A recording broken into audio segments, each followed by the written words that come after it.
Hello and welcome to Jason and Jeremy Jawing about Justice League. I'm Jason. And I'm Jeremy. This is the podcast, and today a live stream where two friends who are also nerds talk about each episode of Justice League, the animated series, and possibly sometimes some animated movies. We give you our thoughts, our insights, and lots of nerdy tangents on a cartoon about DC superheroes.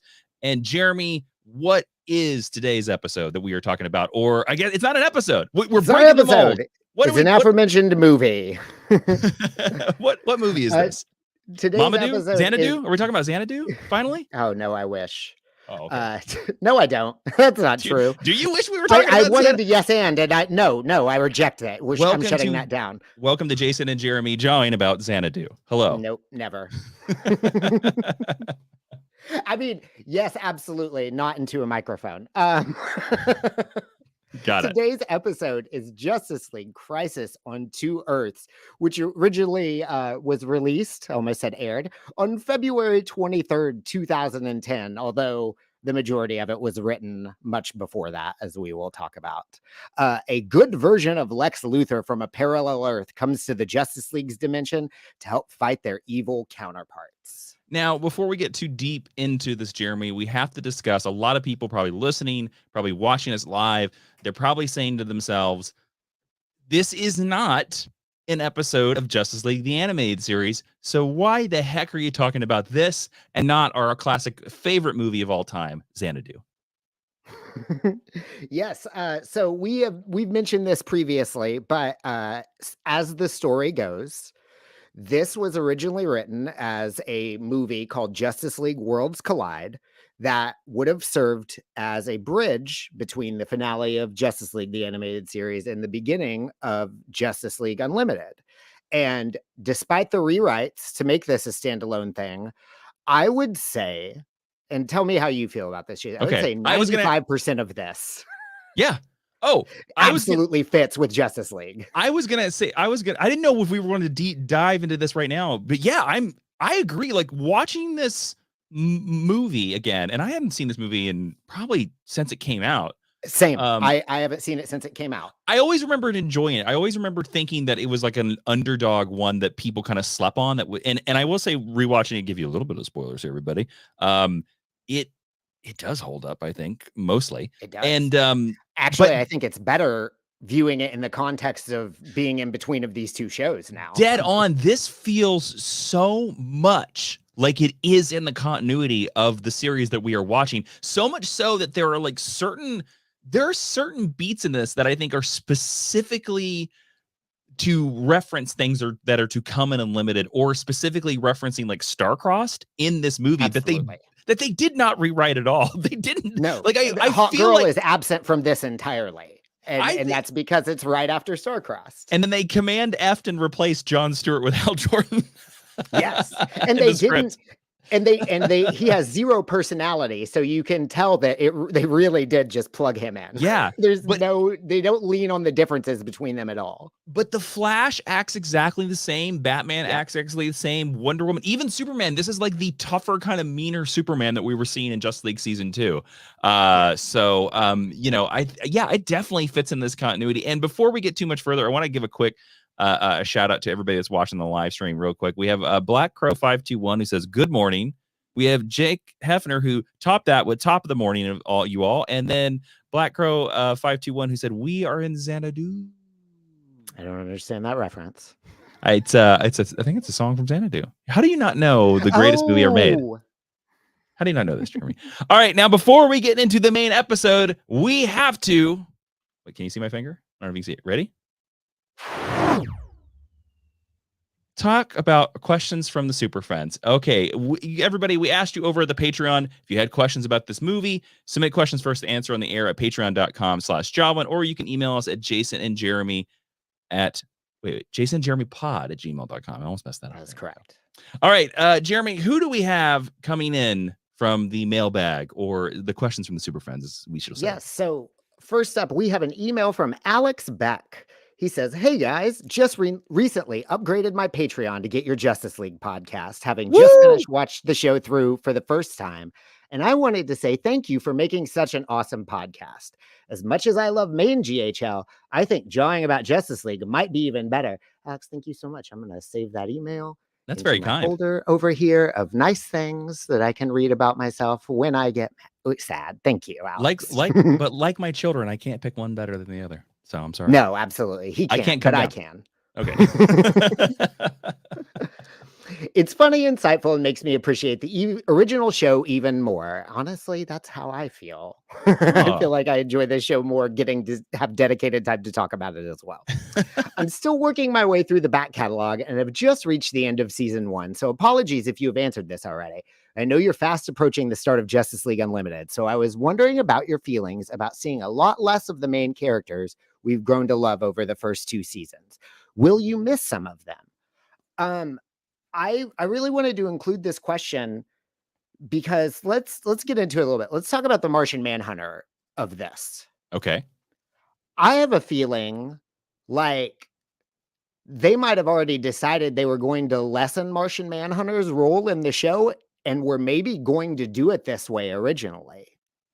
Do you think that's a possibility?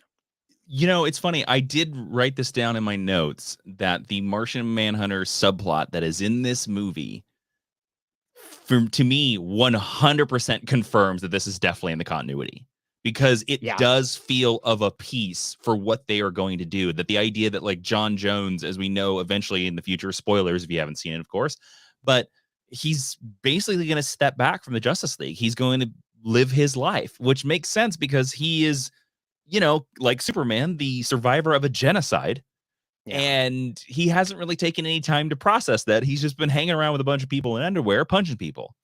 And, I think that this little romance that he gets in this movie is like his first time to be like, oh, there's more than just punching Starro in the face. So yes, I mean, but I love that you brought up Starro because we get Starro in this. We do get Starro in this. But it really does. Going back to his question, Alex's question, I am gonna miss some of these people, and I think I brought that up when we did our finale. Like, I like the group we have, especially in Starcross, and even in this movie. They are a team that is working well together. They are communicating well. They are at the top of their game, and that's why it's so interesting, because I remember where we're going in Unlimited. And I can remember that we're going to have a bit of a speed bump. Like, the Justice League is going to kind of go into a rough transition again because they bring in all these people and they're not going to be as good. They're not the well-oiled machine. And it's going to take them almost an entire season to get back to it, I think. But like, right now, it's funny, like remembering and rewatching this movie, there was a lot of this movie where I thought to myself, the Crime Syndicate does not stand a chance. Like, the Justice League are going to take these chumps down so easily. The hardest trouble is finding them, really. As soon as they get to the base, all over. yeah. Like, because again, this is top of the game Justice League. Like, these 7, like, and even to the we'll get. Excuse me, the 6, getting to the point of, because it would be 7 with Hawkgirl, right? Yeah. And I guess Lex Luthor is the 7th of this lineup. That's fair. So yeah, I'm gonna miss them. I mean, but you really love Unlimited. So what's your perspective on this? I really love Unlimited, but that said, I do already miss Hawkgirl very, very badly. And we're not gonna see her for a while.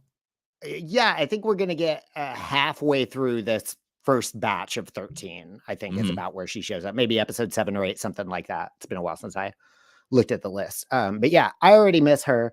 I already miss Martian Manhunter knowing that he is going to leave. As well done as I think that is, I think he is a great part of this team in this show, and I am going to miss that. So nice. Does Alex have anything else to the rest? Yes. Yeah. So I'm also interested in how you find the tonal shift to some more adult stories and situations, especially in the last season, as I was a touch surprised, but we can perhaps come back to that one in a couple of years. And I think we should. I do have a lot to say about it, but it's not all super fresh for me. So I look forward to discussing that over the next couple of years on this show. I also look forward to Alex catching up to this email, him listening whenever he captures up, and he's like, "Oh, hey, there's my email." Oh, I wonder what the time difference is going to be. So, hello, hopefully future Alex. Yeah, hello, future Alex. Very soon, Alex. thanks. Thank you for that email. Yeah, thank you very much. All right, so now we have another email. This is from Grayson Hager. This is less specific about any of this episode, Got but it. it's a great story. And just thank you, Grayson, for sharing. Hi, Jason and Jeremy. Love listening to the podcast, and I can't wait for Unlimited. I was just at a panel at Fairfax Comic Con with Susan Eisenberg, Maria Canals Barrera, and George Newbern. Woo! Yeah, right? That's a panel. George That's a pretty made good an panel. interesting statement regarding Superman getting shocked over and over in season 1 of the show. He said he even noticed that it was happening quite frequently. And by the end of season 1, he asked Bruce Timm if they could shock Superman less because it wasn't a good look for him. This made me think of what y'all have said before on the show. So now we have a little behind the scenes on Superman's biggest nerf factor. I figured everyone would probably think that was interesting and had to send an email. In nerddom, Grayson Hager. Yes, you did. Thank you. You did the right thing, Grayson. Nerf factor. The stats doc bears it out. There's like 11 Superman shocks in season 1 and like 2 in season 2. The fact that we have it as a column in the stats doc, I think tells you everything. But here's the real question about this insider knowledge that Grayson, this classified information that Grayson gave us here. Is George Newbern responsible for why Superman got written better in season 2? Is this we might owe him? Yeah. Like the fact that he was like, guys, I am so tired of going into the recording booth, watching a frame of Superman getting shocked and me having to go, you know, or whatever noise he had to make. We gotta get him on the show to talk about this specifically. I've never met the man, but I've heard lovely, lovely things. I've heard lovely things. Well, you might bump into him on a picket line, and if you do, just slide that card over. Maybe so. Maybe so. Okay, cool. That's wow. Well, thank you so much for that knowledge, Grayson. Yeah, appreciate that.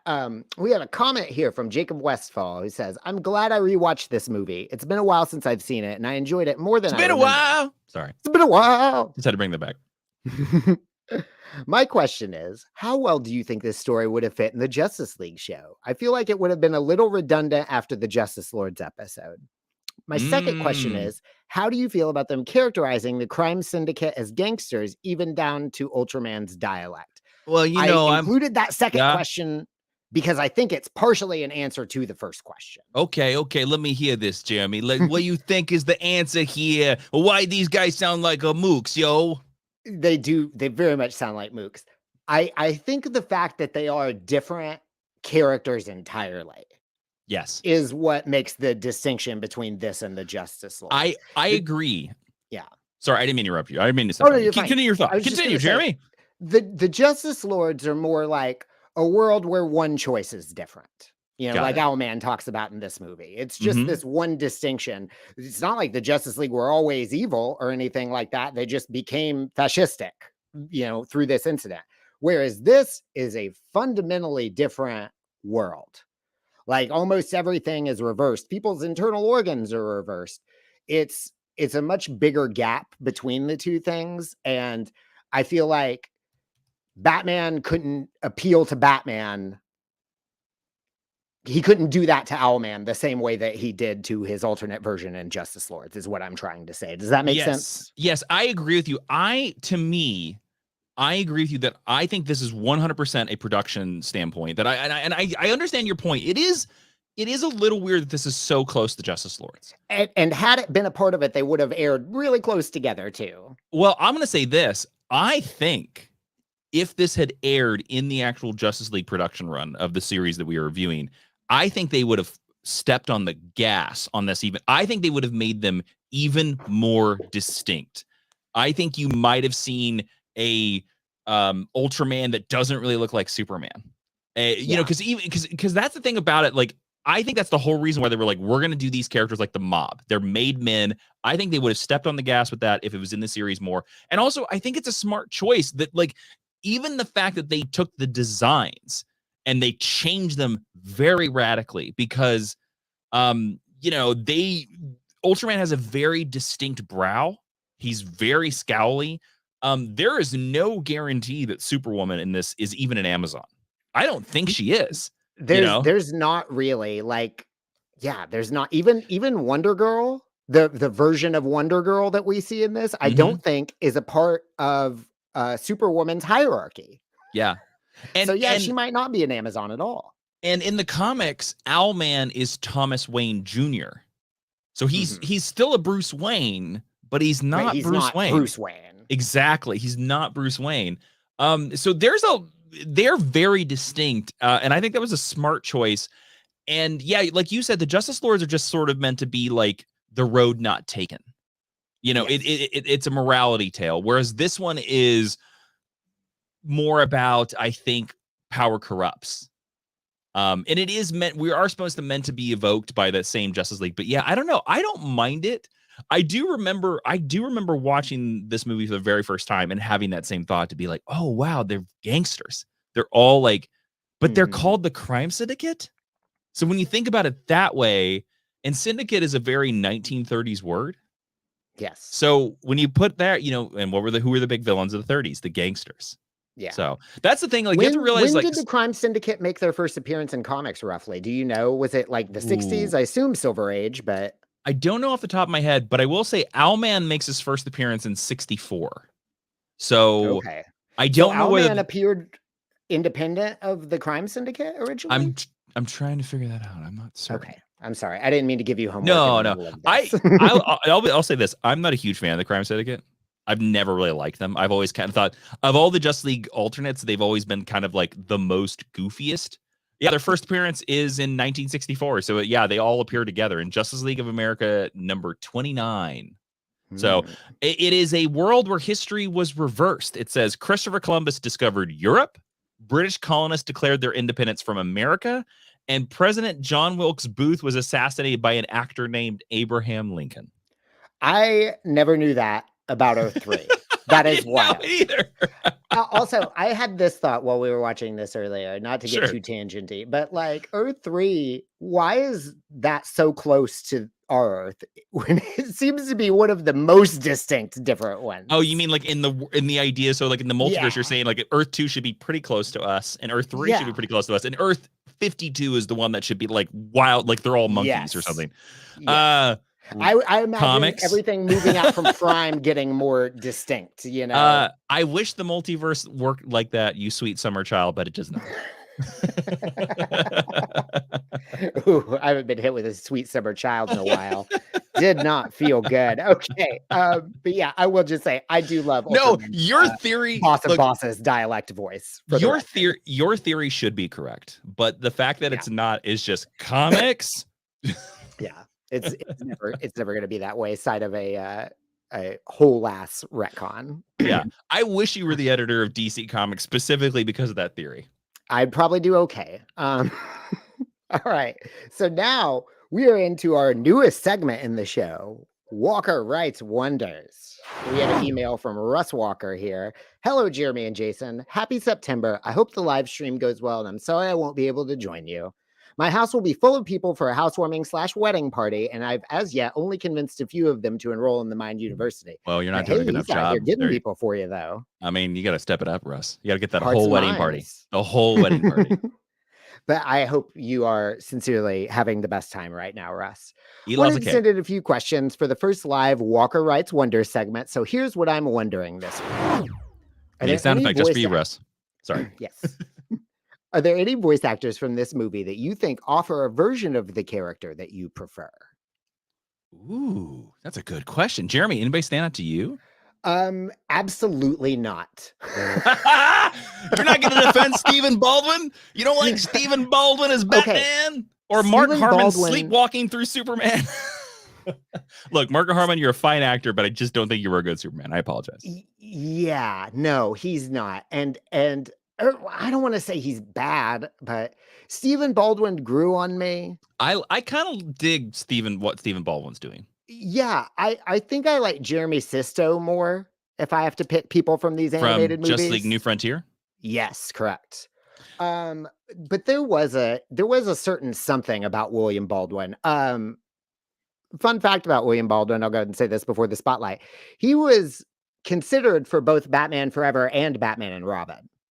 Wait, is this William Baldwin, not Stephen Baldwin? Yes. Oh, so my bad. All right, cool. Stephen Baldwin is the youngest one, I believe. Yes, Stephen Baldwin is the one that was on the Mole. That old, Stephen Baldwin was the one on the Mole. So go Yeah. check that out on Netflix, everybody. Or But don't. yeah, We're stand strong with the guilds. yeah, actually don't. Um, but yeah, I really don't think there's a main member of the league that I like more than our main characters from the show. I'm gonna throw out one person that I do. I like. I wanted to confirm this real quick. Is it Josh Keaton as Is Flash? the Flash. Okay, so I'm pretty certain if I'm also right about this. I'm scrolling. I'm desperately scrolling through his IMDb. He, was the voice of He's Spider-Man. the Spectacular Spider-Man. Is he a Spectacular Spider-Man? I think he is. Mhm. He's a very nice guy. I've met him a couple times in person. He's very lovely. I think he's super talented. I kind of like him as the Flash more than Michael Rosenbaum. I'm just gonna throw that out there. I really do. Now, I think it's he weird. continues to play the Flash in DC Lego Superhero Girls. Well, that's So what I was saying. still out there playing that role. I also think he's Hal Jordan in Green Lantern the animated series. That's what I was trying to look up I here. believe that he is, yeah, because he's not the only. I think there are 3 cast members from this movie that are also in the animated Green Lantern animated series. Because it would have been in production probably really, really close to when this movie came out. It is Josh Keaton. Yeah, and to me, I see that series as in continuity with Justice League. I really like that series, but it's interesting because I just thought he did such a good job as the Flash that I kind of like him better than Michael Rosenbaum. I'm just gonna say, but otherwise, everybody else, I don't think so. It's funny. I do think that Gina Torres, who plays Superwoman in this movie, does go on to voice Wonder Woman, regular Wonder Woman, in a future animated movie, which I think is very. I believe that is true. Yeah, and she did just fine. She's somebody I could hear, doing that part. But there's just nobody I think I liked more than the original for me personally. Although I do think Josh Keaton probably did the best job of them. But and I also will say, Rosenbaum. I will also say the Owlman voice actor, name redacted, who I will not say. I remember when this movie came out, being excited that this actor was cast as Owlman, and 2009 was a different time. Yeah, how interesting we are more than a decade later. Now you're just like, I am not even going to mention that name redacted actor at all. I was probably going to mention him later, but I wasn't planning on saying anything else about it. There's a handful of people in this where I'm just going to read their names in the cast list, and we're going to move on. That sounds good to me. Let's move on with Russ's next question here. Yes. Okay. Throughout the animated series, we've seen multiple supervillain teams fall apart because of selfishness and infighting. What do you think makes the crime syndicate more successful as a team to the extent that they basically rule their earth? I think there's 2 factors in this. Okay. I think 1, a rigid organizational structure. They're just good at bureaucracy. They know how to do paperwork. They have, 6 teams of multiple people beneath them. They have a whole hierarchy and a structure and rules. It all makes sense. So that's which is surprising for gangsters. But gangsters are usually good. I think a lot of organized crime works that way because, organized is a part of the title. And you are usually pretty good at hiring accountants if you're a gangster. So they have an amazing mid-level managerial team. That's how they did it. Part of it. My theory was going to be, it feels like they've been together longer than our league. Yeah. I think so. I don't even know that these people necessarily founded the first version of this. They also seem, I'm going to throw this theory out there. Here's my theory sound effect. I think these people are older than our Justice League because Johnny Quick seems older than Flash. Ultraman seems older. They all seem like they maybe have a decade on our Justice League. That's absolutely believable. And part of that's the animation style, but they just seem older. Just to go back to what I was answering, though, lack of competition or opposition is maybe a better word. Okay. It seems like there are 2 heroes in this world that we actually meet. I mean, Luther does. Because it seems like even the other villains serve as a more you got President Wilson or whatever. Yeah, Luther does say there's a Justice League. Too many people out here doing vigilante stuff, I get that. But there is. So okay, let's throw this out there. So we know there was a Justice League. It had Luther. It had the Jester as the Joker. Who else was in this Justice League? Like, what other villains do you think were in here? So probably like maybe a cheetah type. Okay, okay. What would be the alternate? What would be the Earth 2 version of Cheetah? Or I guess it's Earth 3. They don't say, I but mean, probably for just like cat lady, maybe. cat lady. I'm gonna call her Spots. uh, um, so We get more good guys turn bad than bad guys turn good in this it movie. probably would have been a Honestly. Sinestro too, right? It Oh would have been yeah, I some didn't sort of even think about Sinestro. that. So would he be Yeah. like yellow bracelet? If we have power ring, yellow bracelet, Yellow necklace or something like or that. great. He's the great mustache. Okay, I so would love to see a Bane or a Clayface type on this team. okay, you go. Look, we're gonna go Bane, but instead of Bane, he's classy. Um, Maybe he's classy gentleman. Why am I calling all these people classy gentlemen? the just joy maybe would be the opposite of Bane. Okay, so instead of Bane, he's Joy. He's Joy. And then the Flash, would it be Reverse Flash? So his name is Johnny Quick. So would this be Teddy Slow? You just give him the Reverse Flash origin story and keep it the same, but he's a good guy. Okay. It kind of works, honestly, either way. He's Quick Reverse? Yeah, he's a guy from the future who is obsessed with Johnny Quick and wanted to take his powers and use them for good instead of evil. Okay. All right. I'm down with that. All right. Yeah. So they're older and there's just no other people out there, Russ. Yeah. And he's just been doing it a while. He got a sweet thing going on there. So well, if they have bureaucracy, they have great. It's my theory for Gotham City. Remember that there's an amazing health plan. So if they're great at organizing, then the henchmen, the crime syndicate's health deal or health benefits. I mean, part of that health plan includes getting superpowers. So yeah. Oh yeah, because they have all those minions. Yeah, that's right. Yeah, like that. They specifically say that in the movie that the heads of the families reward their lieutenants with powers. So all right. Sounds good to me. All right, so next question here from Russ. The Justice Lords had the same voice actors as the Justice League. This movie has different actors for the doppelgangers. Which do you find more effective and why? I think that they're both effective for the reasons I gave earlier. I think that in a Justice Lord situation, it's better if they're the same actors. And here being entirely different characters, I like that they have entirely different voices. I agree exactly. Which mischief do you think Evil Earth 3 Jeremy and Jason are getting up to right now? Oh, that's a very good question. Of you to assume that I am the good version of Jeremy this early in my own story. Whoa, hey now. Wait a minute. What do they say? You either die a hero or live long enough to see yourself become the villain? I honestly can't say which I am yet. I'm going to say that this fits into the canon of this podcast because as we have already determined, Jeremy is a Cylon. I revealed this very early on in the canon of this podcast, and he is a Cylon because I forget about that because I have it partitioned in a different part of my head. Well, remember, you can't. It looks like nothing to you. Remember? Yeah, no, I don't. It looks like nothing at all. So he is the Evil Earth 3 version. Probably. Good Jeremy is lost on Earth 3 somewhere. So what is good Jeremy doing on Earth 3? What's the opposite of apathy? He probably does charity work.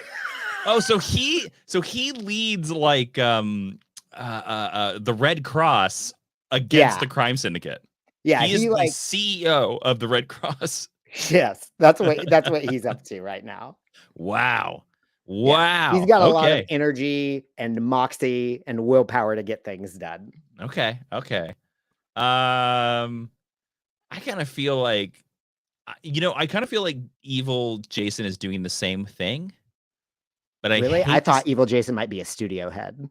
Oh, see, I was going to say that I think evil Jason's doing the same thing, but he's Tony Robbins. He's the Tony Robbins of that universe. Like he is out here being the motivational speaker, Tony Robbins. But it's all BS. Yeah, it's all made up, and he is just looking for suckers. That's all he's doing. So that's what I think evil Jason. And then he probably is the head of It's scary. I never thought about that, but you would be a really good Tony Robbins type if you wanted to just make up a bunch of you could do the hell out of that. I will say, oh, thank you. I will say there have been moments, especially over this 4-month-long Writers Guild strike, there have been moments where I have thought about not doing the Tony Robbins evil thing, that I have thought about being like, should I just be one of those motivational people on Instagram? Should I just do that? Like, you see these people on Instagram or TikTok now, and they're just holding their phone, and they're running, they're sprinting, and they're just giving affirmations. They're just being like, life's tough, but if you just run through it, you can do it. I keep seeing this Irish guy that's doing it, and I see multiple videos of this, and they're posting all the time. And my thought process says, well, they must make money at it, or else why are they doing it? Why would they keep uploading? They must have some course, or like, come join me, 5-step program, $295. And, people buy it. I have thought about doing that. I have thought about just selling my soul and just being the jogging Kansan or something like that. I don't know. The jogging Kansan. The jogging Keep that Kansan. in your back pocket. I've heard worse ideas. If everything goes to hell and television and radio don't exist next year, that's what's going to happen, everybody. So you heard it here first. Radio is going to strike too. Shit. Radio's going on strike. It's over. Oh no. If you like Sirius XM, well, then screw you. It's going away. Left. There's nothing left. No. And then they came for the podcasters. Oh boy, that's coming soon. That's coming soon. YouTube's going down next month, everybody. You heard it better wages, more microphones. We want higher RPM, damn it, higher, and more likes. We want 5 guaranteed likes for every video. Right now, this video, the live stream, has 0 likes. So I'm just throwing that out there right now. We have 0 likes in this live stream, even though it's an unlisted live stream that's only to our patrons. We have 0 likes, and damn it, I want a guaranteed 5 likes by the time the end of this live stream. I will keep Jeremy updated as we go, if I remember. Yeah, please let me know about the likes count. Okay. I want 5 likes by the end of this live stream. We probably won't get them, Jeremy. Sorry, just buckle up. It's okay. All right. Well, I'm not doing it for them. I'm doing it for me, as That's always. Right. Yes, because you're the evil Jeremy. We know this. I am, yeah. See, I'm saying. Enjoy the live stream, and all my best to the audience out there. Please give our hosts lots of great questions and comments. So, see, Russ is looking out for us here too. And 5 Love likes. to you all, Russ Walker. Thank you so much, Russ. All right, now it is time, Jeremy, for This Week in Justice League History. Jeremy, what's the week this DVD? Because it was a DVD drop. It was a DVD, yes. It was released on February 23rd, 2010. So that's about Blu-ray. 6 years from where we left off with these. So still within shooting distance. Yeah. The number 1 song in the country at this moment is TikTok by Kesha. Did she name this app? Did she name the app? I had not literally thought about that until I did this the other day. And I was like, I wonder if that song is huge. Because we're doing this for the live stream audience, I will play you. You get 3 seconds of the song, and we're probably going to get hit with all kinds of copyright things. But because it's a special, we're here 3 seconds. Ready? Here we go. Don't start till I walk. There you go. There was 3 seconds. Now you know what that song is, right? Everybody can recognize that song. It's so recognizable. You know what? I queued it up to what I thought was the perfect moment, and it came in 2 seconds too late. Oh, okay. You want me to give you another 2 seconds? All right, I can back it up. No, we can try this again. No, it's fine. Here we go. I'll give you another 3 seconds. Right. I'm going to guess that this is where you had it set, Jeremy. Here we go. All right, here's another 3 seconds, everybody. 3 exact seconds. Ready? No, the party don't start till I walk. There you go. There's 3 seconds. So close. Was I still off? No, I think I'm the one that messed it up. I think I did it a second early on the. Well, we're not tempting the YouTube gods anymore. No, we don't need to. You can just go listen to Kesha on your own time. Kesha's great. I recommend her. I mean, if you want to hear more of Kesha here, I have one more clip for you on this one. Here we go. Okay. It's hurting my eyes. That joke didn't work. Hold on. It's time to get serious, Lace. No, we can make it together. We can do this. See, a Kesha song sounds great. It does. Here's to Kesha. All right. You got a party if you're going to talk about Kesha. Do you? Is that how that works? Is that a thing? Okay. Yeah. I didn't know. I'm not part of the Kesha army. I'm sorry. Jeremy, currently reporting we have 3 likes. So I know the podcast listeners are dying to know, are we going to make the likes? You know what? I just realized I can like this. Should I like this? I can like You our own should. wiser. I mean, I can like it too. I just would have to open the link. Bringing us up to 4. Okay, we're at 5. Jeremy, we just crossed 5, so somebody else did it. All right, well done. Did it. I made a Thank special you. sound effect, everybody, for you. There you go. Glorious. All right, what was the number 1 movie, Jeremy? The number 1 movie is a movie that I'm not embarrassed to admit I've never seen. I've just never seen it. Shutter Island. So I have a specific story with Shutter Island. Please. I saw the trailers, and I won't say what it is. I figured it out from the trailers, and I remember everybody going to see this movie and constantly talking to me about, oh, like, you got to go see it. So great, so great, so great. And I remember asking them, I have a theory about the ending. Can I say it to you? And they were like, sure. I said it. I was 100% right. And so I, as well, have never seen this movie. Because that ending doesn't appeal to me. Same dog. and I think everybody, the second you've seen a trailer or a poster to this movie, you can figure out this ending pretty easily. It's not clever in any way. Yeah, no. It isn't that a little bit of a burden sometimes, do you find? Oh, like, what? Yes. You know, and I will say this. I just did that to Flash with The After Party season 2. Mm-hmm. In episode 7, I figured out who the killer was, and every detail I guessed was 100% right. Yeah. It's funny because I always say this, and people sometimes forget about this, that most of writing is just patterns. Yeah. And in every form, it's about, especially Western storytelling, it's patterns. And once you can figure out the patterns, you kind of can start predicting a lot of the stuff. But I have found recently in modern media, in television, stuff like that, sometimes people are trying too hard to have like the bonkers twist ending, so it doesn't fit the pattern. And so when you get to that weird twist ending, the audience reaction is always, oh, that's what it was. I thought, see, because the audience, this is how you want to figure out the perfect twist ending, is that you want to give the audience the ending that they expect, but you don't want them to figure it out until like 1 second before you reveal it. You want them to figure it out just slightly ahead of you, like the scene before. And then that way they get gobsmacked by it because they also expect it. So you have to make sure that your red herrings and your left turns are harder. That's where you got to give them the sort of predictable ending, but you have to make it harder. You have to make the audience doubt that is actually the ending. So that way, when you serve it to them, they're like, oh, I saw that coming, but like, the ride was enjoyable. Yeah. It has to be a breakneck roller coaster in between point A and point B. Exactly.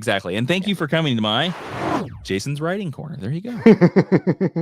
I love that. That'll be $49.99. If you only had one chance to write a book. Oh, hold on, I'm jogging. If you only had one chance to write a book, you got to do it tomorrow because you might die today.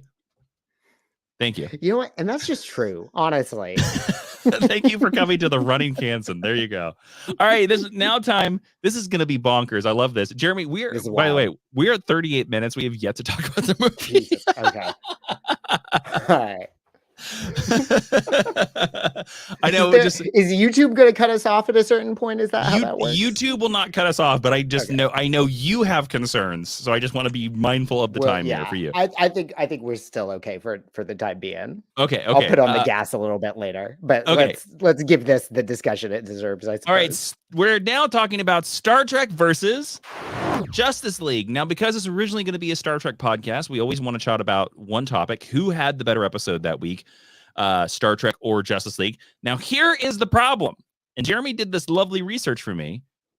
The Star Trek episode was nothing. There is no Star Trek show on the air at this time. Now, there were the J.J. Abrams movies in 2009, and then Star Trek Into Darkness didn't come out until 2013. But we're in a no man's land of no Star Trek. And Jeremy, I'm going to let you take this away. You did find that there was some Star Trek being released this week, but just not on television. No, or in movies. That was right. And this is even one more layer of a stretch here, because we are going to talk about the paperback reprint of a book a reprint? was released on this day. The paperback reprint of Treason was released on this day. Okay. Treason is a Star Trek New Frontier novel, the 17th book in the series, written by Peter David, published by Pocket Books. It was first released in trade paperback in April 2009. So I'm going to read you the description from the book jacket here. I did not think that this could get any nerdier. This podcast is speaking. This podcast like dropped down. We're deep. We are deep in there. Okay, so read the back of the book jacket first, please. I'm going to read this to you, and then I want you to fill in the gaps for me, because a lot of these are either nonsense words or words I have never heard before. One of Jeremy. Here's how nerdy I am. I know what this series is. I figured you must. That's why I was like, okay, Jason can tell me about this. Yes. All right. So yes, read the book jacket, then I will fill in the gaps for you. It is a time of political upheaval and uncertainty in the New Thelonian Protectorate, following the brutal assassination of her husband, C. Quan. I have no idea. I have no idea how to pronounce this. It's SICW. I would say C. Quan. C. Quan, former Starfleet officer turned newly appointed Prime Minister Robin Leffler, must now face the growing danger and intrigue surrounding her newborn son and heir to the noble line of Quan. Following a harrowing assassination attempt, Robin has no choice but to flee the New Thalon with her child, seeking refuge with Captain Mackenzie Calhoun and the crew of the USS Excalibur, and creating a major diplomatic crisis in Sector 221G. The political fallout between the Federation and the New Thelonian Protectorate pales, however, in comparison to the threat of an enigmatic alien race determined to seize the infant Quan for its own mysterious purposes. Is everybody still awake out there? Possibly it feels like every one of these is like, but then. Yes. This is like.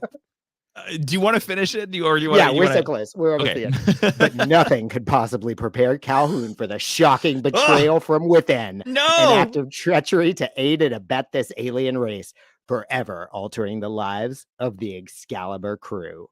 Dun, so Jason, dun. Can you explain any of that to me? This gobbledygook that you just read? Sounds familiar. Oh, you know who Robin Leffler. Okay, so fun fact. When the Star Trek series in the 90s was the height of Star Trek. Like, there's a billion Star Trek shows on the air right now. Mm-hmm. But back then, you had TNG movies, you had Deep Space Nine, you had Voyager, and you had all the original series movies. There were toys being made. There were video games. There's a Super Nintendo video game. There's an NES video game. There's Game Boy games for Star Trek, all kinds of things. There was a role-playing game. There was a card game, all kinds of things. So they made paperbacks. Micro Machines. There were Micro Machines, all kinds of things. They made paperbacks for every Star Trek show. So there was a line of paperbacks for the original series, TNG, DS9, Voyager, eventually Enterprise. Enterprise was kind of the tail end. Like, I'm talking about like late 90s. So Peter David was a comic book writer, created Spider-Man 2099, all kinds of stuff like that. He also wrote a lot of Star Trek novels. And all of these books were selling well. I bought a bunch of these books. So they gave Peter David an original to the books line, and that was Star Trek New Frontier. So these are all characters. Captain Mackenzie Calhoun and the Excalibur are brand new creations of Peter David. Now, he set up this whole thing where they were in this place called the Thelonian Protectorate, and the Thelonian Protectorate fell down. Like it was like imagine if Rome fell, and the idea was the Excalibur's mission was to go in there and basically make sure that everything was okay. So now Mackenzie Calhoun is supposed to be like a friend of Picard's. That's how they set him up. Also, his first officer is Elizabeth Shelby from The Best of Both Worlds, the TNG episode where Picard gets turned into a Borg. And you know Robin Leffler because Robin Leffler is a supporting character on The Next Generation, played in several episodes, more than one, by Ashley Judd. She is she is Wesley's girlfriend in the episode where Wesley and the crew, they have this weird game. It's called The Game. They're watching like this weird game and they all get addicted to it. And she is like his girlfriend. Shakes. Yes. Yeah. It's just like weird, like old 3D poster images just like moving around on a board. And people are like, oh, wow. It feels like what old people think getting high is like. I think it's what old people thought VR was. Yeah. Like, I thought that's what they thought VR was. They were like, well, of course, what are the things you're going to want to do in VR? You're going to want to put shapes inside other shapes. So Matt Norton, the live stream here, says I have some cards from the card game. They might be at my mom's. I used to have a bunch of them too. I never played it though. I never played it. Nice. I do have a small collection of Star Trek: The Next Generation trading cards that I get from you, accompanying other various presents. Oh, not anymore because I don't have them anymore. But I do have a couple pages of Star Trek Voyager trading cards, and you know what came in the packs of Star Trek Voyager trading cards? What? The thing that everybody would want. Everybody would want this. Who wouldn't want this? A tiny wash-on, stick-on tattoo of Chakotay's forehead tattoo. But okay, it's not the size of his tattoo. It's exactly. like maybe an inch by an inch. So even if you put it on your forehead, people would just be like, "What's that weird blot?"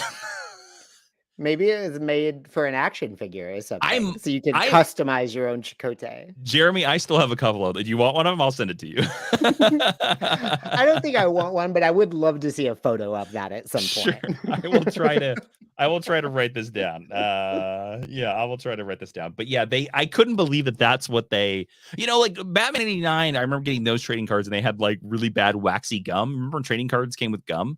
I was going to say, I ate the 1989 Batman trading card gum a couple of years after it came out. I thought you were going to say a couple of years ago. No, not you're going to kill yourself. No, but this was like 2 or 3 years later. And I was like, this is probably still good, right? I still remember that gum falling apart in my mouth and tasting horrible. Oh, it would have had to been so cheap. It would have been just straight wax. It would have been straight up wax. That's pretty much what it was at that point. Yeah. All right. So, Star Trek did not beat Justice League this week. Definitely not. So have you actually read this book? Did you make it this far in this series? I have read the first four novels in this series. Okay. They're okay. Yeah. They're like the whole Thelonian protectorate thing. They go deep into this, and it's hard to make a new audience care about something new, especially in novels. So I only made it like 3 books in. These books are very fan fiction-y. My biggest complaint about all the Star Trek novels of the 1990s are that they are so fan fiction-y. If any character can be a name, they will be a name. Like this, did the Prime Minister really need to be Robin Leffler? No. They only did that so you could be like, oh, okay, I remember. What's the time gap here, too, between her being an ensign and being the Prime Minister? Maybe 8 years, maybe. Oh, wow. Okay. Yeah, so it's doubtful that she could pull it off. Unless she was the evil Earth 3 version.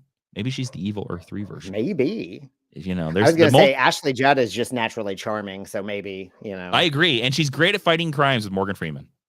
Yeah, she is. So yeah, all right. So Jeremy, I think it's finally time, 47 minutes in, to talk about the who's who in the DCAU. Yes. So I'm not even really going to spotlight anybody. You can look up anybody except for like a couple tiny little things. Is this cast this toxic? You didn't, not even Nolan North? No, I mean, no. Well, I mean, I will absolutely give Nolan North his due. But let's just start here. This movie was directed by Sam Liu and Lauren Montgomery, and it was written by Dwayne McDuffie. Can I give a brief spotlight? Can I stop you right here? Yeah, absolutely. I have to give one of these. I don't know if that gets getting picked up by the mic. But I have to give one of these. We only have one sound effect, but so this movie made me appreciate Dwayne McDuffie even more. And so I want to give him a spotlight because I think this movie is so well written that it feels a part of the Justice League animated series, but also feels so separate. And I think that is the talent of a great writer. And it just makes me miss the last basically almost a decade that we have not had of Dwayne McDuffie, like media and stuff. I would like, to me, I'm going to throw this out there. I see no universe, if he was still alive today, where he doesn't do a draft of a DC live action movie somewhere. I mean, I don't know which one he would have done, but I guarantee you. And then when you think about that, you're like, oh, so like maybe the DC film cinematic universe might have worked if we had gotten. If he was alive, he'd have been my choice to be James Gunn. Yeah. Yeah. Yeah, like honestly, if he was alive, he would be the person for the job. Though the voices in this are not the ones we're accustomed to, the character voices very much are, Yeah. because Dwayne McDuffie understands these characters on a fundamental level, has been writing them so long, and absolutely continues that through this movie. All right. So I agree with what you said. It works as a standalone thing, and it fits perfectly in the continuity of this. Either of them is acceptable, and they're both entertaining, and Yeah. that just speaks to his talent. Yeah. All right. So do you want to give a shout out to the cast here? Yes. Or all not, right. or not at So all? I don't know. It's fine. okay, so William Baldwin plays Batman. Mark Harmon plays Superman. I will throw this one fact about Mark Harmon out here real quick. Mhm. In addition to being married to Pam Dauber, which is pretty cool, he was I don't know who that chosen is. as People magazine. Pam Dauber, No, who's- Mindy, my dear boy, of Mork and Mindy fame.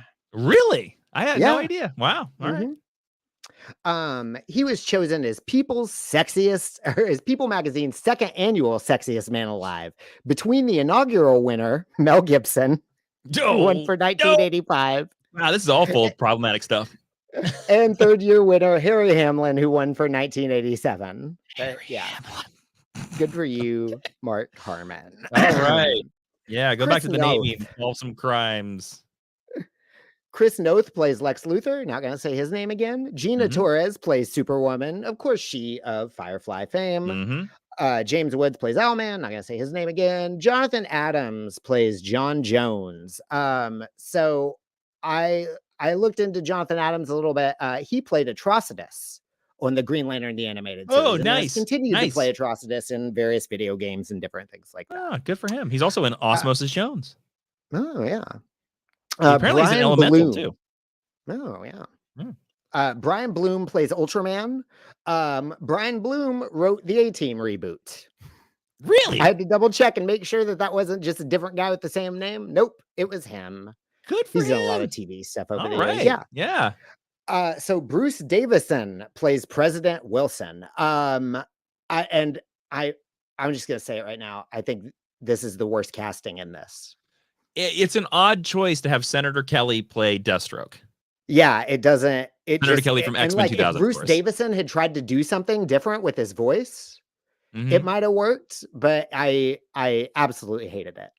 Yeah, I did too. I really did. Josh Keaton plays Flash and Aquaman. Yeah. Vanessa Marshall plays Wonder Woman in this. So Vanessa Marshall, fun fact about her, she was one of the people in the running for Wonder Woman.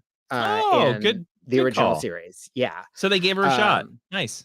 Yes, she did. And then she has since gone on to voice Wonder Woman in this and the Flashpoint Paradox, and I think a couple of video games as well. I'm going to give her a mad shout out because I did not know that she is the voice of Harrison Dula in Star Wars Rebels. Oh, yes. I forgot about Wow. that. Yeah, she's the original Wow. Cinderella. Yeah. Yeah, that's great. Good job. Wow. Yeah. Well, so she's just like Susan. She is just a She's masterful prolific voice actor Yeah. who is just really good at her job. I understand why I'm glad they gave her a shot as Wonder Woman. I understand. I mean, I prefer Susan, but I understand she does a really good job as Wonder Woman. I understand how she was in the runner-up. Yeah. All of the rest of these people are prolific voice actors.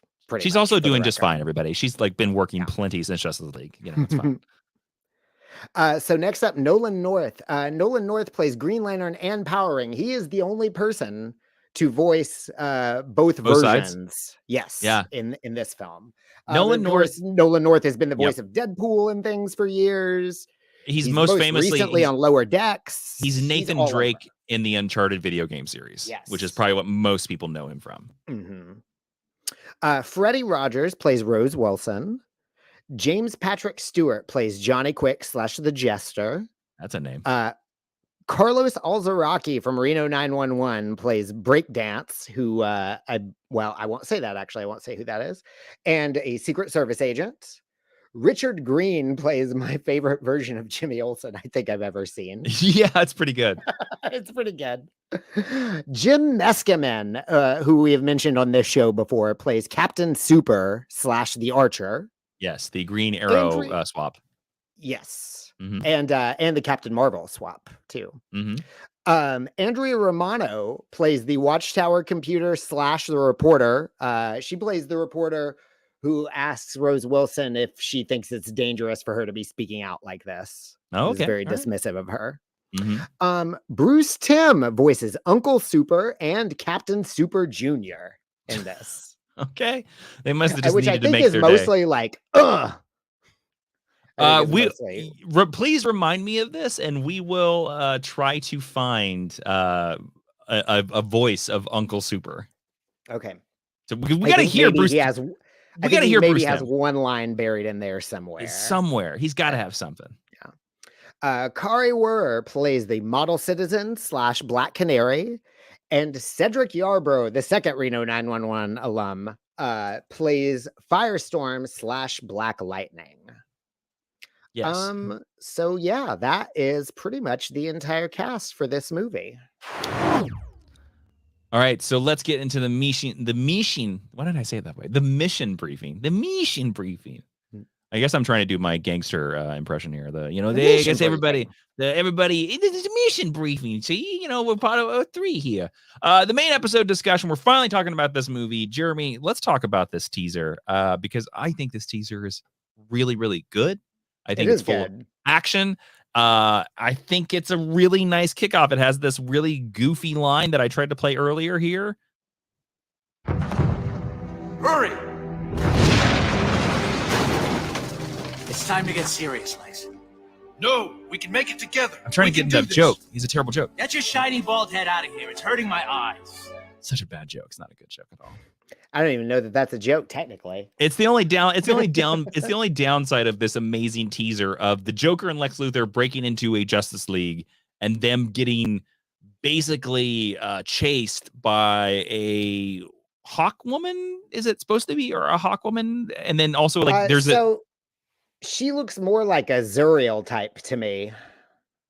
Oh, you but mean I like think she's probably supposed to be a combination of the two.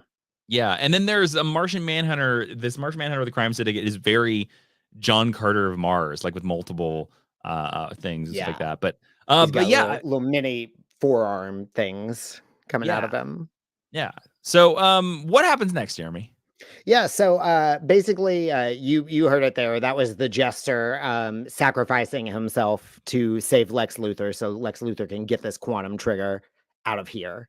And then as they come in, we meet the first members of the crime syndicate and Lex Luthor escapes. And then we cut to the opening titles, which is a pretty cool little opening title sequence. I'm also gonna say this. I like this opening title sequence. I actually have the music of this opening title sequence on my phone because I view this little music motif bit as like my Justice League theme. Like I really like, I've really liked it. I need to shout out the composer of this. I will figure that out as Jeremy continues. Okay. So after the opening titles, we get a scene where they are building a watchtower. So again, if we're tracking the continuity of the show with this, the watchtower was just destroyed and star-crossed. So this bigger one that's they're also building it right now. They're building it much. This is a super watchtower. It's so much bigger. It's a lot bigger, just like the second watchtower in the show is bigger than the first one. So that's pretty much what we're seeing happen right now. The music for this movie, just to interrupt here real quick, is James L. Venable and Christopher Drake. Now, Christopher Drake has done a lot of these animated movies. He's done the Dark Knight Returns music. He also did what is, I think, one of the best scores I've ever heard in my life. Actually, it's for the animated score for the DC animated movie, All-Star Superman, which I think is one of the better. Also written by Dwayne McDuffie. I've never heard of him, but I have heard of Jim Venable. It's interesting. I've heard the other ones. All right. So, yeah, they're building the bigger watchtower. Again, like we have Hal Jordan using a Green Lantern hammer gun. Which I don't know if those nails are rated for space. I just don't. But yeah, how does he know the tensile strength? He's not an engineer. How does he know? How can he imagine that? See, it would make more sense if it was Jon Stewart. Yes, it would. Yes, it would. But yeah, there's a fun little bit here. So this ties in more to the continuity. They have a teleporter in Unlimited that they did not have in Oh, the really? original series. Yeah. I And didn't even. you see that teleporter getting tested out on the Flash here. Oh, Jeremy, that makes Jeremy fixed it. I didn't even Well, I think didn't no, fix it. Like this movie has it. I didn't even realize, like, to me, I just like was watching this movie and I said to myself, yeah, they've always had a teleporter, whatever. I didn't realize that this is the first appearance of it. Yeah. And Well, that is the whole reason the scene is he doesn't want to test that out on Flash because he doesn't know, or he's No, reasonable that it'll work. So that's why he uses it on Flash. he's certain that it works. He's just fucking with Flash. Yes, is what's happening yes. in this scene. And they kind of hint at that, but the end of the movie confirms that to me, and we'll talk about that whenever we get there. Yes. So after that, we see Lex Luthor appear on our Earth from Earth 3. And he immediately causes a slight car crash. Yeah. Lands in the middle of the street, causes a slight car crash. The people get out and are way too calm about what just happened to them. I think they just kind of look at him. Maybe they're in shock a little bit, but Lex Luthor just asked for directions to the nearest police office. He goes in, hands himself in, asks to speak to the Justice League, and everybody is like, or else what? And he goes, I don't know. I'll destroy the world. Does that work? So automatically, I like this Lex Luthor a lot more. I also like the idea that his way to build trust with the Justice League is to sit naked. Like it's such a clever beat to be like, well, I'm completely unarmed, as you can see. I really like that quite a bit. Jeremy, I want to ask you a question here. This Martian Manhunter design is the Final Crisis DC Comics Martian Manhunter design with the black suit and a little bit more of an alien-shaped head. What do you think about this design? Do you like it? In general or here? Yeah, all over. Not in general, but I don't mind it here. Oh, I like it. I've always liked this costume a lot. It's one of those things where it's like on like a higher brain level, I should like it more. Like I look at that, the elements of it, and I'm like, well, that makes a lot more sense as a costume. But I don't. So he's not like completely naked. Yeah, like it makes sense. I should like it, but I don't. I just don't think it's very good. It's pretty boring. Got it. I like Martian Manhunter looks goofy. That's the end. Some characters look goofy. That's fair. They have to always look cool. Yeah. So Luthor goes up to. He basically tells the League about the crime syndicate. Yeah. Yeah, they take him up to the watchtower. He explains the whole deal. They have a brief little meeting about whether or not they even want to help or have the jurisdiction to help in Hal's case before Wonder Woman's like, I can't believe we're even talking about this. We're going to go help them. Batman is the only one who is just straight up like, nah.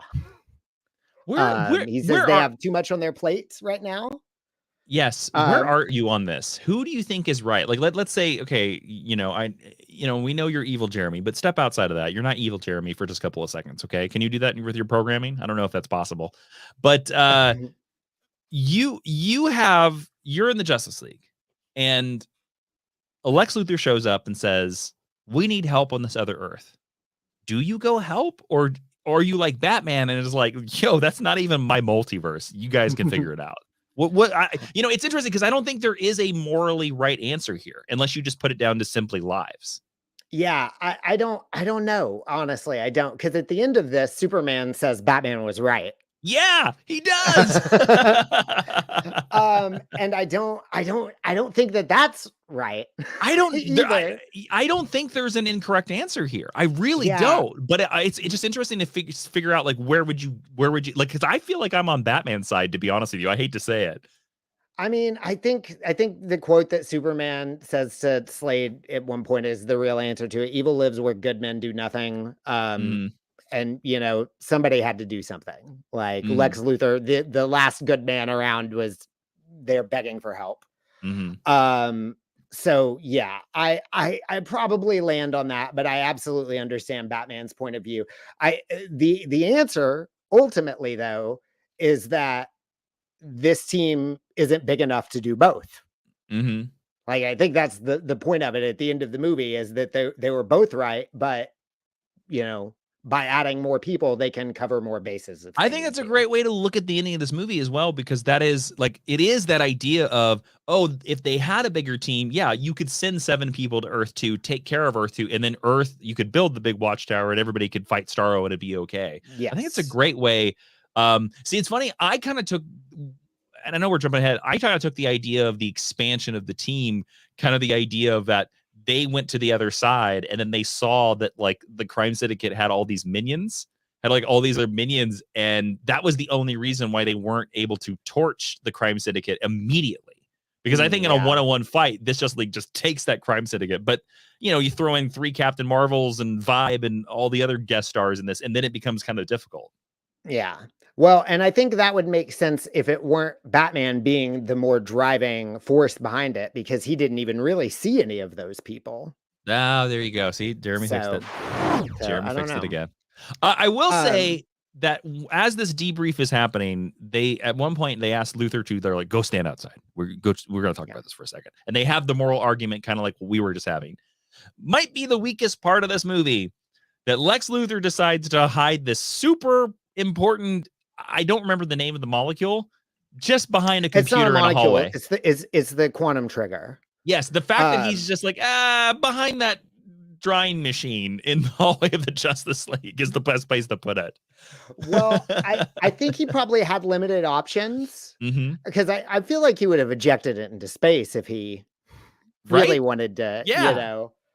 But I presumably he just didn't have that kind of, but you could have even, I don't know, I guess it's pure energy, so you worry about it falling into the wrong hands. But I understand that the the Justice League is hallway very was a weak secure. The Justice League is a very secure place, but it's also being half built. Even he can see that there are construction crews literally on this base. And he's just like, yeah, there looks like a crawl space. Okay. Yeah. Smartest man in his universe. Yeah, just drops it behind the thing. Yeah. So, you know, the League obviously decides to help them, like we talked about.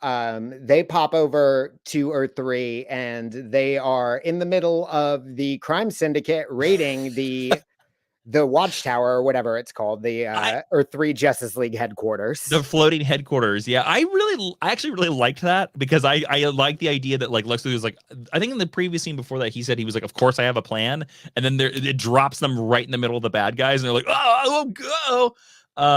I also really like, because this is where we start getting, and I don't know if you have any information on these or whatever, because I didn't write them all down. Like there's lots of little DC cameos in here, or there's alternate universe versions of people. We're gonna do that later.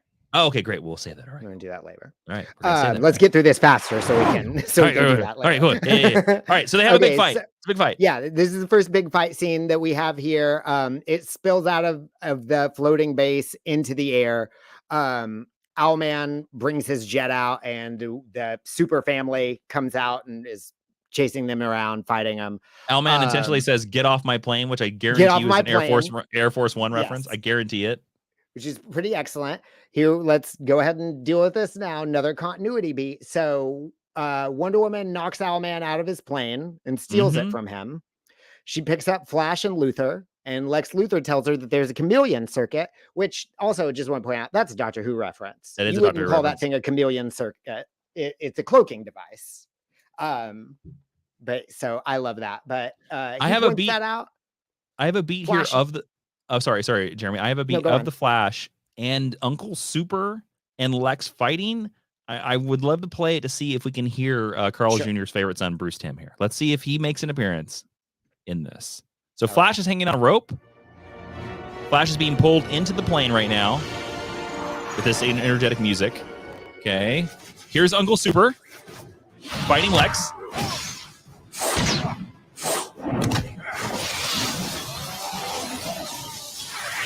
I think Uncle Super is making noises, but I think he was like squeezing Lex Luthor there, and I think he just goes. So I think that's all Bruce Timm did. He'll show up in one more fight in this, so we'll have another opportunity to check for that. But I appreciate it's also another thing that I did not realize, like the teleporter, the invisible plane not showing up till later. or not showing up till Limited. So it shows up in the second episode of Unlimited, just out of nowhere. Yeah. No mention of it or anything. And this is where that happened. Wonder Woman stole this plane. They activated the chameleon circuit. It got fried and stuck in the chameleon mode, very much like the TARDIS. And she liked it so much that she flew it across the multiverse. Yep. She literally, do you like this origin? I like this origin. I do. I really love every choice in this that makes its way to Unlimited. I really, really honestly do. It is like discovering a missing puzzle piece years later. Yeah. Because like I said, when I watched this at the time, I wasn't viewing it through the lens of this series at all. So I just kind of took everything at face value. But now here it's like, oh, this is what it was supposed to be. Yes, exactly. Just with a different art style. So after that, we get a brief meeting of the crime syndicate, again, discussing their new problems. And this is where we first learn about what the quantum trigger is for, the QED device, which is quantum einstate device, I believe. Yes. Before we get too far, I also want to shout out, there's one other Star Trek reference in here. Captain Super, who is, of course, the Captain Marvel. He has a goatee, which I guarantee you is a definite reference to Spock having a goatee in the evil mirror universe. Yep, that makes sense. That's probably what is going on there. Yeah, so the QED stuff doesn't make a lot of sense, or it's kind of convoluted, I think. Yeah, it's just a multiverse bomb, right? Sort of. Not even a multiverse bomb. It's a planet destroying bomb. Basically, the only threat that normal people have against these supervillains are nukes. So they made a bigger nuke, and it will destroy any planet it's on. And then we will later learn that if it is on Earth Prime, it will take the whole multiverse down with it. Yes. So those are the ultimate stakes of this that we're getting towards. After we get that scene, we cut to the first daughter having a press conference. We do not know who this is at the time, but this is Rose Wilson, Deathstroke's daughter. She seems pretty cool, honestly. She's against the crime syndicate. She seems to be unafraid. After that, we get a scene where Lex Luthor is taking the Justice League to the Jester's Cave, or whatever you want to call it. Yes, where we get to meet Harley the monkey. That was really the only thing I was going to mention about this scene is the Jester's Harley is a little tiny Kachupin monkey or something. If I can, and you can talk about whatever you would like, and feel free to skip ahead. I know because you talked about, but I was gonna say that this right point is the movie where the movie kind of bogs down to me. Again, it's the second act. A lot of this movie, right in this section of the movie, becomes exposition and just fight. It's almost, I'm going to say this, too many fights. It's almost so many fights that I get bored by it. And that might be the biggest weakness of this movie, is that this middle section, because what I remember from this movie is the beginning and the ending. I don't really remember a lot of the stuff in the middle. The middle bounces around a lot here, and it's exactly what you just said. So we get a heavy exposition scene that is also reinforcing Bruce Timm's love for the Wonder Woman Batman dynamic, except here we see Superwoman and Owlman's dynamic, which is canon in the comics, by the way. Yes, it makes a lot of sense. But after that, just like you said, we get 3 fight scenes in a row, basically. Lex Luthor wants them to hit all these locations as a team, and Superman's like, no, we split up into teams of 2 and do it all at the same time. Superman's we're season 2 Justice League, pal. You need to get on with this. Yeah. We're already good at this. I mean, in fact, that's exactly what he says. He's like, we're not your Justice League. A little too arrogant almost. He's like, you need to relax here, buddy. We're pretty good at our job, 1%er. and really they are wildly effective. They're so good in this movie. Again, it's only the made men that make this a fight. So Flash and Martian Manhunter bust up a rocket shipment. It's like they're getting rockets delivered. They fight Butler Lobo or cabbie. He's wearing a little cabbie hat, Lobo. It's it's something. All right. Get him in a version of Black Canary and the Archer in this scene. Wonder Woman and Green Lantern wind up trashing a warehouse that looks like it's involved in a drug production of some sort. Yep, straight out of Can't Lethal be Weapon. super specific about what that is, but they're putting stuff into vials. Okay, all right. And it's ominous. And then we got Superman and Lex Luthor. They team up and go to, is it the Daily Planet? Was that supposed to be the planet building that he's in? It's something close, I think. Yeah. I wanted to roll it back and double check, and I kind of forgot about it this morning. This is the scene where we meet Swole Jimmy Olsen. Yes, right? this is where we meet super powered Jimmy. Yes, he's like brr, he's like big. He's like Hulk like Jimmy Olsen. Yeah, still got the signal watch, and he talks like his boss too. That's because his best pal Overlord has just like insulted him and made him feel weaker and weaker and weaker, and so he's just like, gotta hit the gym. I just assumed that he actually got those powers from Ultraman, but oh, maybe so. Because I mean, that's what they say, that they give their lieutenants powers. Yeah, it depends on how into how that happens and all, but they say that that's how it works. It depends on how sad you want to make Jimmy's origin, I guess. Yeah, for this one, I think they're still friends though, because Lex calls him Ultraman's pal. He literally uses those words to describe him. Did you not catch that? No, I did not. Okay, so they're friends. Jeremy, who I almost called Jimmy. There's so many J's in this episode. We got to get rid of some J's. Jeremy, please pitch the first issue, and one sentence is all, of Ultraman's pal, Swole Olsen. Oh, I am not. What do you think happens? I don't want to even. I don't really want to see that. I only want to see that in the context of something like this. Okay. If I want Jimmy Olsen type of stuff, I'm much more in line with Super Best Friend, for the record. Okay. Which you can find at jasonninman.com. Hey, plug. All right. That's the true Super Jimmy, as far as I'm concerned. Oh, thank you so much. I didn't need that ego boost, but I'll take it. Well, and it's true, and it got me out of answering that question.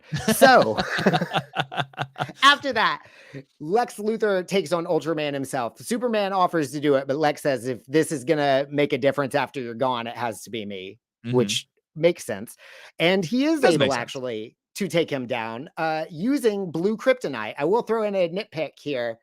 Okay. Whenever Ultraman sees it, he goes, blue kryptonite, my one weakness. But Superman doesn't go, green kryptonite. No, it's just kryptonite. Right? Exposition. You name the other ones. I'm just saying, why does he have to do that? Like, it just feels lazy to me. It's exposition for an animated movie.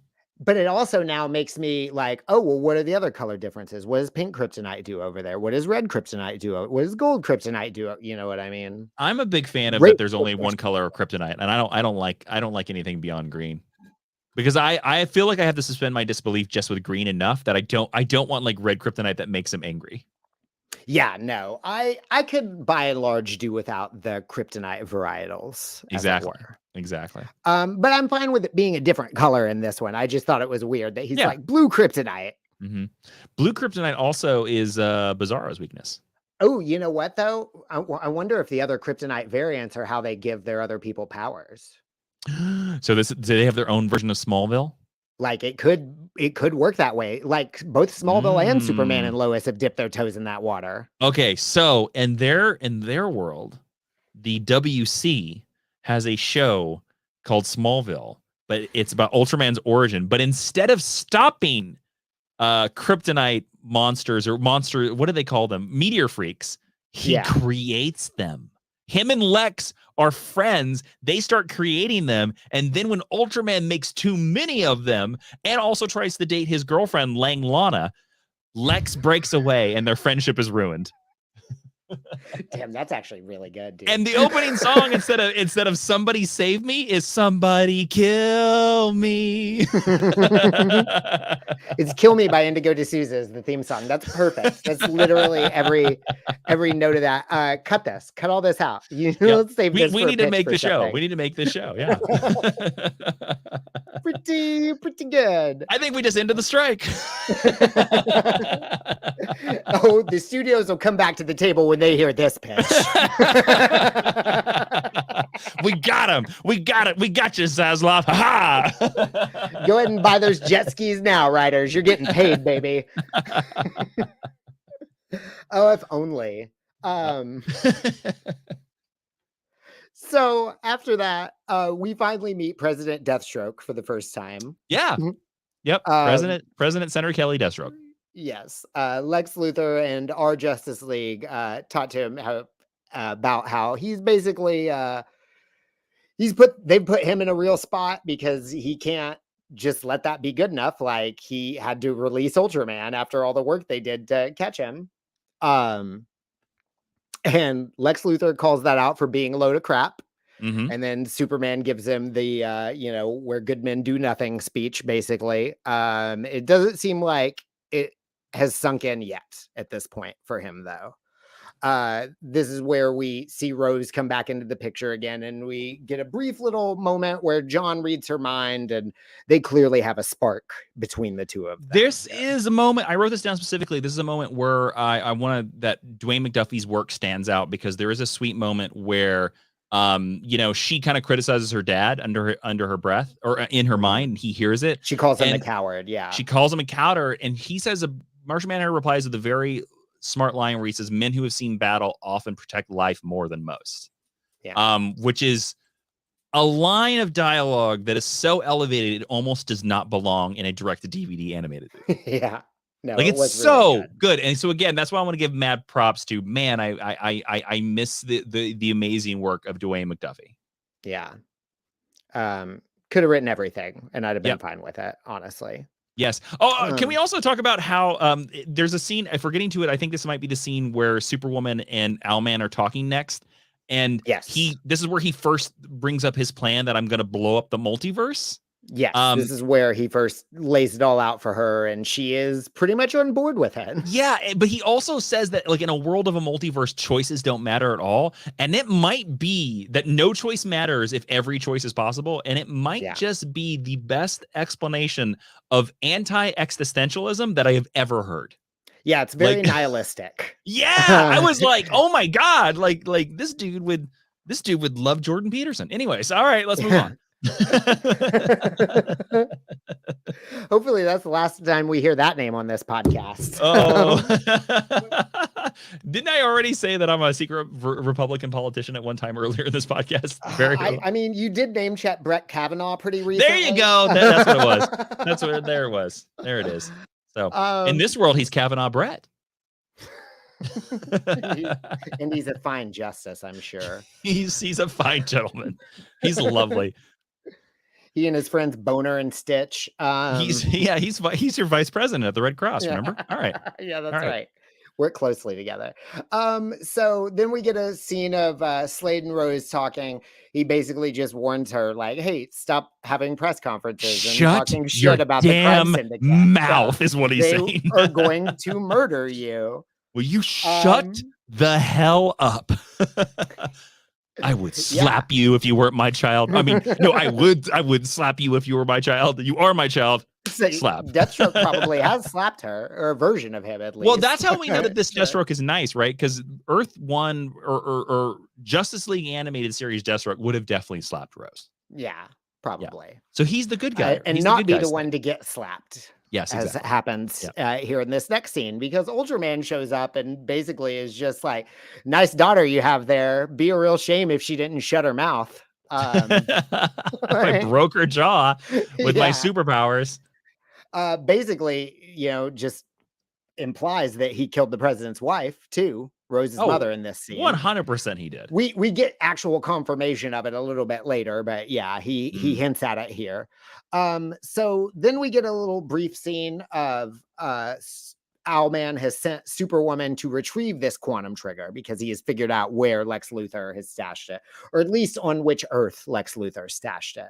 And then from there, it's just a matter of walking around the watchtower until you find the thing that he lazily hid it behind, as you mentioned earlier. That he put behind the dryer. Yeah. Yes. Absolutely should have just thrown it into space. Literally could have done anything. And there's so many better solutions. It's the weakest point of this movie. The exposition dumps and Lex Luthor's plan to hide it behind the dryer are the weakest parts of this movie. Yeah. But overall, I'm just going to say I still think this movie's pretty decent. It's pretty decent. No, it is. Yeah, I think I'm bothered a little less by the quantum trigger business than you are, but I still absolutely You could have put it anywhere else. Yeah. Probably Yeah. would have worked better. Can I mean, look, I hate to do this, Mr. McDuffie, who's again, I've praised throughout this podcast. My slight rewrite would be, let's put it inside Hal Jordan's Green Lantern battery, or let's put it inside the Javelin, or let's put it inside the Batmobile, or let's zap down to the Batcave, stick it in the Batcave real quick, zap back up. Like, put it somewhere specific to our characters. Well, instead all of those things you've random said, dryer. all those things you've said require specific knowledge of our characters that I don't think that version of Luther has. For the Well, I can also tell his you, Power Ring is not a Green Lantern. His powers don't even work the same way. that's fair. But I mean, they work in a similar way, but they're not powered by the same things. but even I'll say this, it also requires production wise that the animation department would have to spend money to animate a whole new set. Any of those. So that's the main reason why they didn't do it. It's money. I'm sure. Our lives are controlled by money. Money. Lack of time and resources, both in story and in the real life, seems like is the answer to that. Yes. So then, while they're doing that, Batman becomes alerted to their presence, and he's seen the movie Aliens. So he hops into his exo loader. Yes. And proceeds to fight them. He even does the little "come here" hand motion with the giant robot claws, which I actually get over here, you bitch, or let her go, you bitch, whatever that is. Let her go, you bitch. Yeah. Flipping off Cthulhu. Sigourney Weaver, national treasure. I'm just saying that right now. Yes, absolutely. So this is actually, I think, a pretty fun little fight scene. He pulls out a little hidden gun inside the exo loader and shoots Captain Marvel in the face. Yeah. Also, but like blinds him temporarily. So can we talk about this? So like she shows up with the power, the Power family, or Captain whatever their names are, the Shazam family knockoffs, and she only leaves. She wins the fight. She finds the quantum EED thing, and behind the dryer, and she leaves with only the main captain. She leaves the other two behind. Yes, she does abandon them. She leaves Uncle and Junior behind. One of them might be dead at the end of this. Like, they were killed by the Justice League? Well, I mean, so like we see Uncle Super take a really, really massive shock. That's basically all the power inside the watchtower. And then he shakes a little and falls to the ground. Okay. And we don't see anything else out of him. We don't see him move or anything. We don't hear a groan or anything like that. Like sometimes they'll take care to have him go like, and shift a little bit after they hit the ground. And he does not do that. Let's, here's the scene right here. Oh, that's the after. Oh, you heard it right there. Also, this is not a kid's show. It's a PG-13 movie, so they can totally kill people. This line of direct-to-DVD DC movies, which were great, and were also executive produced by Bruce Timm, which is part of the reason why they probably did the script. They did kind of push it up to PG-13 to make them a little bit more adult. Yeah. I hate to go backwards because of time, but you did skip over an important part here. After like Johnny after Batman gets knocked out of the loader, this is where he teleports non-Justice League team members up to the Watchtower for the first time to fight. It's almost the Outsiders. It's almost his version of the Outsiders. Like Jason Rush Firestorm is here. Yes, it's him, and then it's Red Tornado, it's Black Canary, and then Aquaman and Black Lightning are the people that he teleports up here.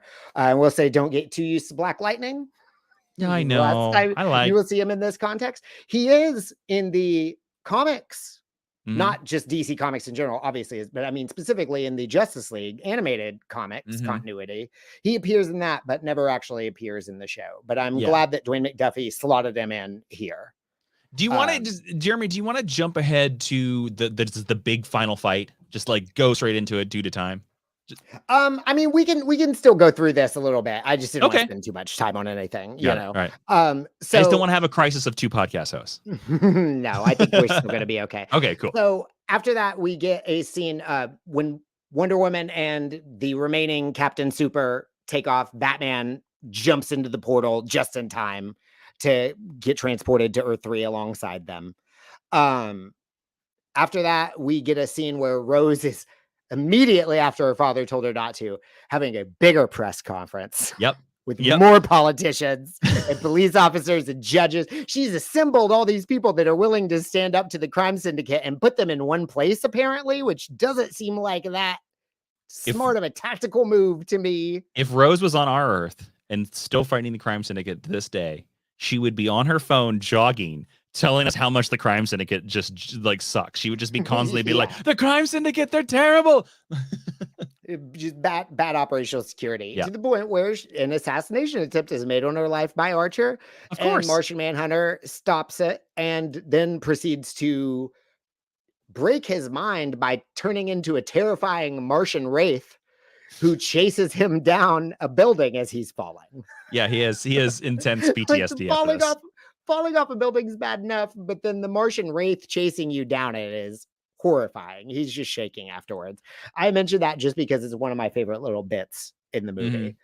So then we cut back to Batman versus Superwoman fighting. And she is clearly attracted to him the same way that she is Owlman. She's pretty much winning this fight on every level until he drops smoke grenades, which she inhales, and then he reveals that they weren't smoke, they were anesthetic gas. So she passes out. And it's now you probably can one see of the better Batman moves in this movie, honestly. And now I think you see where the screenwriters of Batman v Superman got the idea of Superman catching the gas bomb.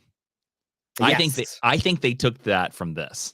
It's a similar They're thing, very absolutely. similar. It's the idea, of course, that the superpower person would stop it because they think they know what it is. They think it's just an explosion and no, it's a trick.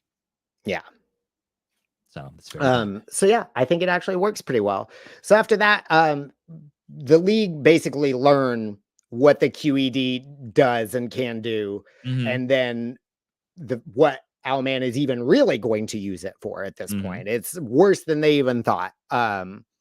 So after this, the crime syndicate has the trigger. Captain Super has returned it to Owlman. They start working immediately to finish the QED. The big bomb of all bombs. Yes, the one that will destroy the entire multiverse if in the right spot. All of existence. So then we get a brief little scene after the assassination attempt of Martian Manhunter and Rose in her limo. And then they basically do a Martian mind meld with one another, which is kind of implied to be how Martians make out or kiss. He compared it to a kiss. Let's talk about this exchanging of life stories. I want to bring up something that I think this movie kind of ignores here.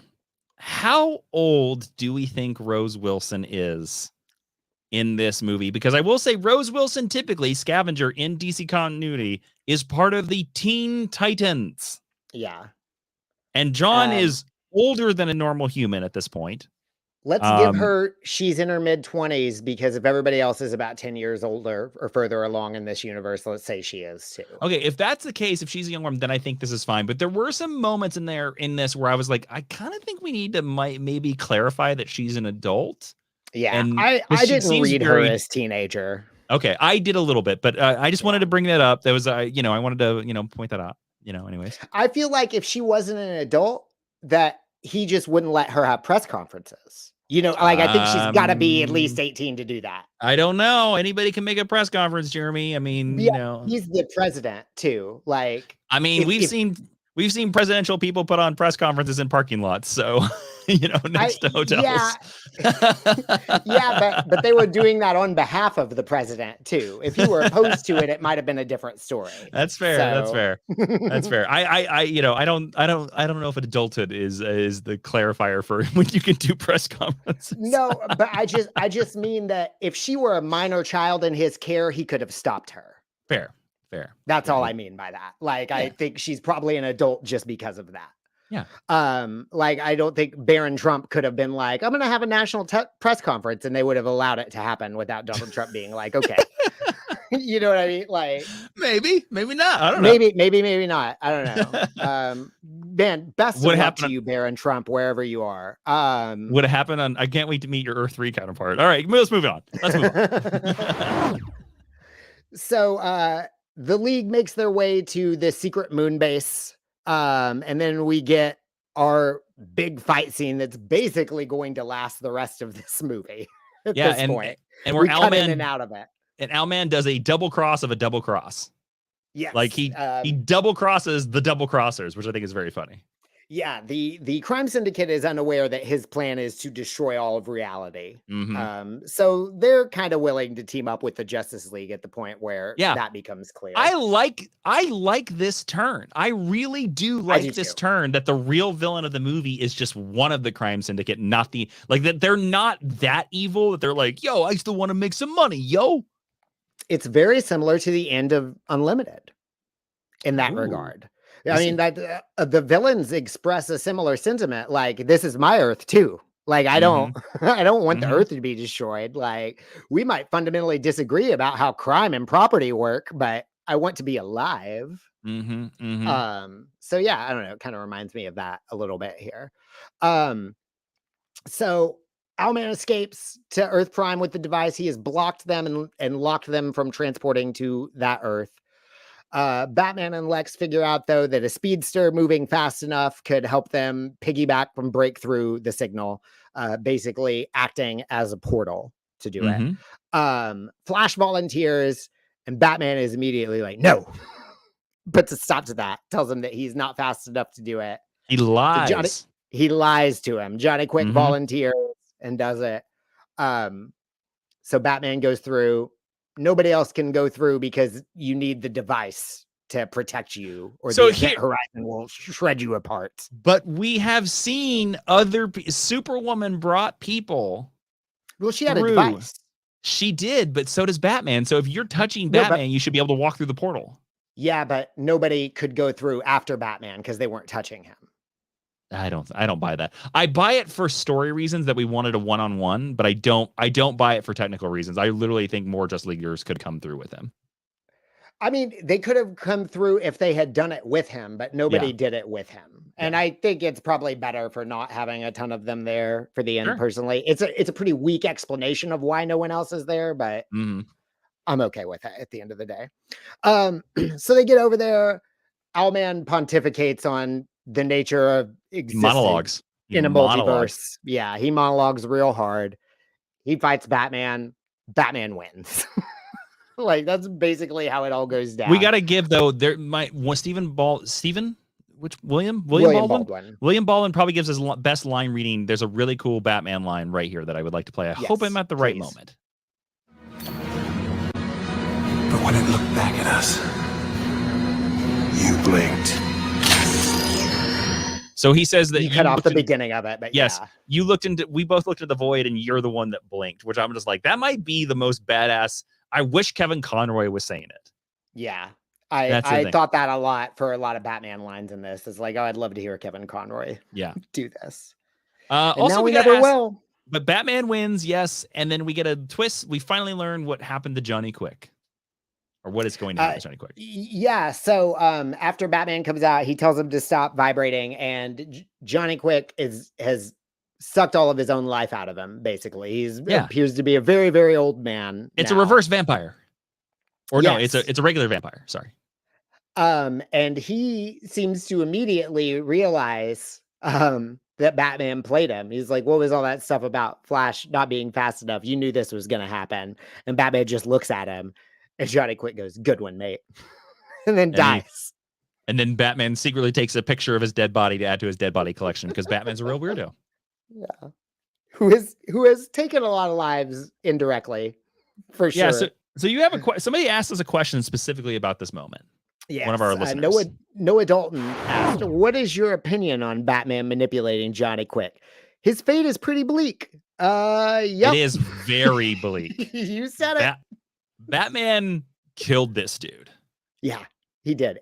But to me, this is why I say this confirms that Batman was fucking with the Flash at the beginning of the movie. Oh, yeah. Because the minute that Flash started to volunteer for this, shut it down real hard. I think he does genuinely care about Flash and would not have ever teleported him in a million years if he wasn't sure it was going to work. Yes, I agree. Which is a nice moment, which shows why they're a really good team. Batman, if you want more continuity at this point, is already aware of what a dead Flash can do to a Justice League. That's what happened with the Justice Lords. Their Flash died. That's what kicked all of this off. So he's willing to just let he's not going to. Yeah, he is anybody but Flash. I Mhm. think is how Batman feels.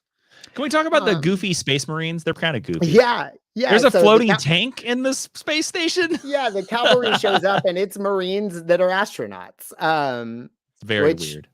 That's cool. I mean, I guess It's all so. right. When I saw that, I was like, okay, well, Deathstroke knows their base is on the moon, so he's probably been planning for a moon assault, for a lunar assault, a moon for assault, a while. a moon assault, Moon assault, moon assault. That's going to be a new movie, Moon Assault. He's probably been planning for that for a while, so it makes sense, but it does look goofy as hell when they're running in. They're very goofy, man. It's everything on the moon is goofy. Don't put James Bond on the moon. Don't put the Justice League on the moon. No moon people. We're not doing moon. I think the Justice League can be. I like the Watchtower on the moon. I do I'm too. Okay but with that, but there's something about it in live action that just doesn't work. Yeah, I agree. Yeah. So then we get a brief little scene back at the White House. The White House. Ooh. The White House. Is that where they get all their wives? John and Rose almost get married here at the end. It seems like. He seems like he's a little bit close to just staying. Foreshadowing the that John is going to leave. It's funny. Leave for love.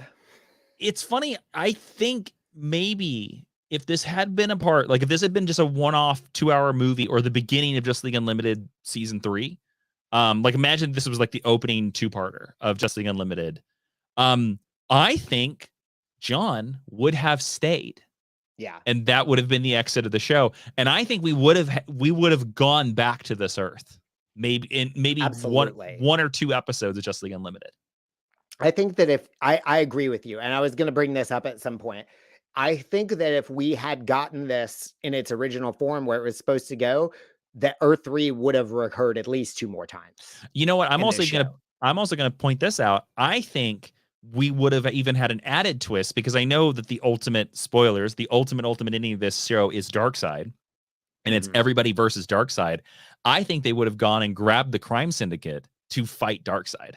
Yeah, that makes sense. Do you think that there is a good version of Darkseid out there anywhere? Ooh, I don't know. I just think that they would have explained it like Darkseid, kind of like the way Darkseid is in the comics, where it's like there's one Darkseid for the entire multiverse. So if he destroys one place, he destroys all of it. And they would have been like, okay, we're going to help you. Better to not have multiples of him. Yeah, that's a rule introduced by James Robinson when they did the New 52, and he was writing the Earth 2 series. I remember asking him, like, well, how do you navigate that you have a dark side in your book and that there's a dark side in the Justice League origin? And he said he was like, oh no, he's like, the way I'm writing is that there is one dark side for the entire multiverse. So every Earth in the multiverse, like Darkseid is like outside of the multiverse. He's like that cosmic and that powerful. That makes sense. Yeah. Which I kind of like. At the very least, it's pretty easy. Yeah.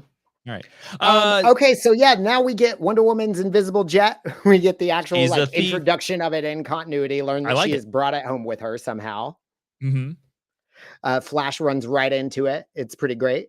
And then this is the scene we talked about earlier where Superman tells Batman that he was right. And Batman, says to him, well, maybe we just need a little bit of help. I've been thinking about a membership drive. We have a little bit more help around here. And he introduces the cool members of the Justice League who aren't really So who of these are in Unlimited? Aquaman is. Black Canary is. Black Canary is.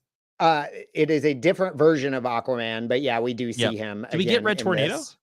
We do get Red Tornado. Okay. We do not get Black Lightning. And I don't think we see Firestorm, do we? Nope, we do not get Firestorm either. So interesting. So there's a couple of these we do not see in Justice League Unlimited, which must have been the new plans, I think, once this is made an anime movie. But dude, I think this is like a perfect setup for Unlimited. Like this final scene. I agree. It really is. Well, let me ask you this, Jeremy. So this kind of goes. I want to take this question from Diego Anthony Nunez, and I want to move it up before our other 2 segments here. Sure. Diego Anthony Nunez, Geek Hair's Lesson research assistant, says, since this movie is quite a few years removed from the first 2 seasons, do you guys think this movie maintains or holds itself up to the quality of the original show? And I want to kind of put this into your head, Jeremy, to kind of tack on to Diego's question here. What would you think if this was the first 2 episodes of Justice League Unlimited? Or do you think it should have always been like like a little separate 2-hour movie in between the seasons. I think this works better on its own Okay. as a separate thing. I don't Mhm. I mean, it would have been okay as a opening 2-parter, 3-parter or whatever, but I kind of like it being its own separate story. But also I agree. I'm going to say this to answer Diego's question. I do think this holds the quality of Justice League the Animated Series. I think it's pretty close. Yeah. And I also too, like, again, that's why to me this movie has always been in this continuity. Like, in my headcanon, this movie is between what we just watched, which is the whole reason why I think I presented to you, and we both talked about this, how we were like, well, it has to be this movie. Like, this has to be the thing that transitions us to Unlimited. Yeah, like I said, in terms of headcanon, it's a missing puzzle piece that fits Yeah. perfectly for me. Obviously it's not officially canonical for a variety of reasons, but in terms of plot and the choices made, it might as well be. And Yeah. it is in my head. So, Nice. and I do think it holds up to the quality of the rest of this. Like I said, it feels natural Nice. going All from right. Starcross to this to Initiation. All right, let's move into the most valuable superhero. Jeremy, who do you think is the MVP of this movie? So I did not pick one in advance, just because I was hoping that we would talk about somebody other than Batman, that it could be. Jeremy, it's Batman does a Batman. lot of heavy lifting here. Jeremy, it's Batman. Jeremy, It's Batman. Yeah, it's Batman. To the fact that No, it you're is right. Batman who This creates doesn't the count Just for League the Unlimited. stat stock, though. I just want to say I am not Okay. including anything from this in stats Oh, because no. while this Sound counts off, as everybody. headcanon, This is it controversial. not Controversial. bonus episode. This is a Okay. bonus episode. All right, I guess it's a bonus. All right, so if this doesn't read this, you know who We to can give it email. to Batman, but he's not gonna be. It's definitely tabulated for it. Batman. It's 100% Batman. He creates Just League Unlimited. It's Batman. All right, Jeremy. He does. And he What's funds the episode? Hour too. The episode rating, 2 of them. Episode rating based on a scale of 1 to 10 javelins. What are you giving this Justice League Crisis on 2 Earths animated movie? This is like every deduction I have for this is more or less casting related. Yes. Like it gets a little bogged down in the middle, but some of the best episodes of this show have gotten a little bogged down in the middle too. Agreed. Agreed. This is a solid 9. This is a solid 9 for me. Interesting. Yeah, like I don't love the voice casting, but that's really kind of the worst thing I can say about it. It really feels like it fits here. I think it does feel like it fits. But when I compare it to the previous like astounding run of Justice League episodes we have, I don't think it quite gets there. I think it's good. I think it's a lot of fun. There's way too much exposition. There's so much time spent on how we're going to destroy the multiverse to the point that it kind of becomes white noise. And there are too many fights, which I think might be a problem because of it was an animated movie thing and not. I think if this was like actually a Justice League bonus split movie, up into 3 episodes, it would have felt different. Exactly. But like, I think there's too many fights. So it really bogs down in the middle. I have to give this a 7.5. That's fair. Pretty good, but it's not perfect in any way. And you are correct. The voices do knock this down a bit more than I would have thought too. Yeah. All right. So everybody, the next episode we'll be covering is Initiation. It's the first episode of Justice League Unlimited. That's right. What do you remember of this episode, Jeremy? So I previously have had a tendency to accidentally combine this with a different episode. Mm-hmm. but I think I have separated the two now. It's Green Arrow, John Stewart, Supergirl focused. I was just about to be like, is this the Hawk and Dove episode? No, that's the 3rd episode, I think, or the 4th episode this season. And I believe that there's like a version of Chemo in one of this these first one that they fight. Yeah. I think it's Initiation. All right. Yeah, he's the big green bubbly thing. All right, we'll find out. Yeah. All right, Jeremy, we're ready to call it, but you have some stuff you want to talk about, or do you still want to talk about it? Yeah, you said you had some things maybe a game or something like this. Am I right about this? Yeah. So before we sign off.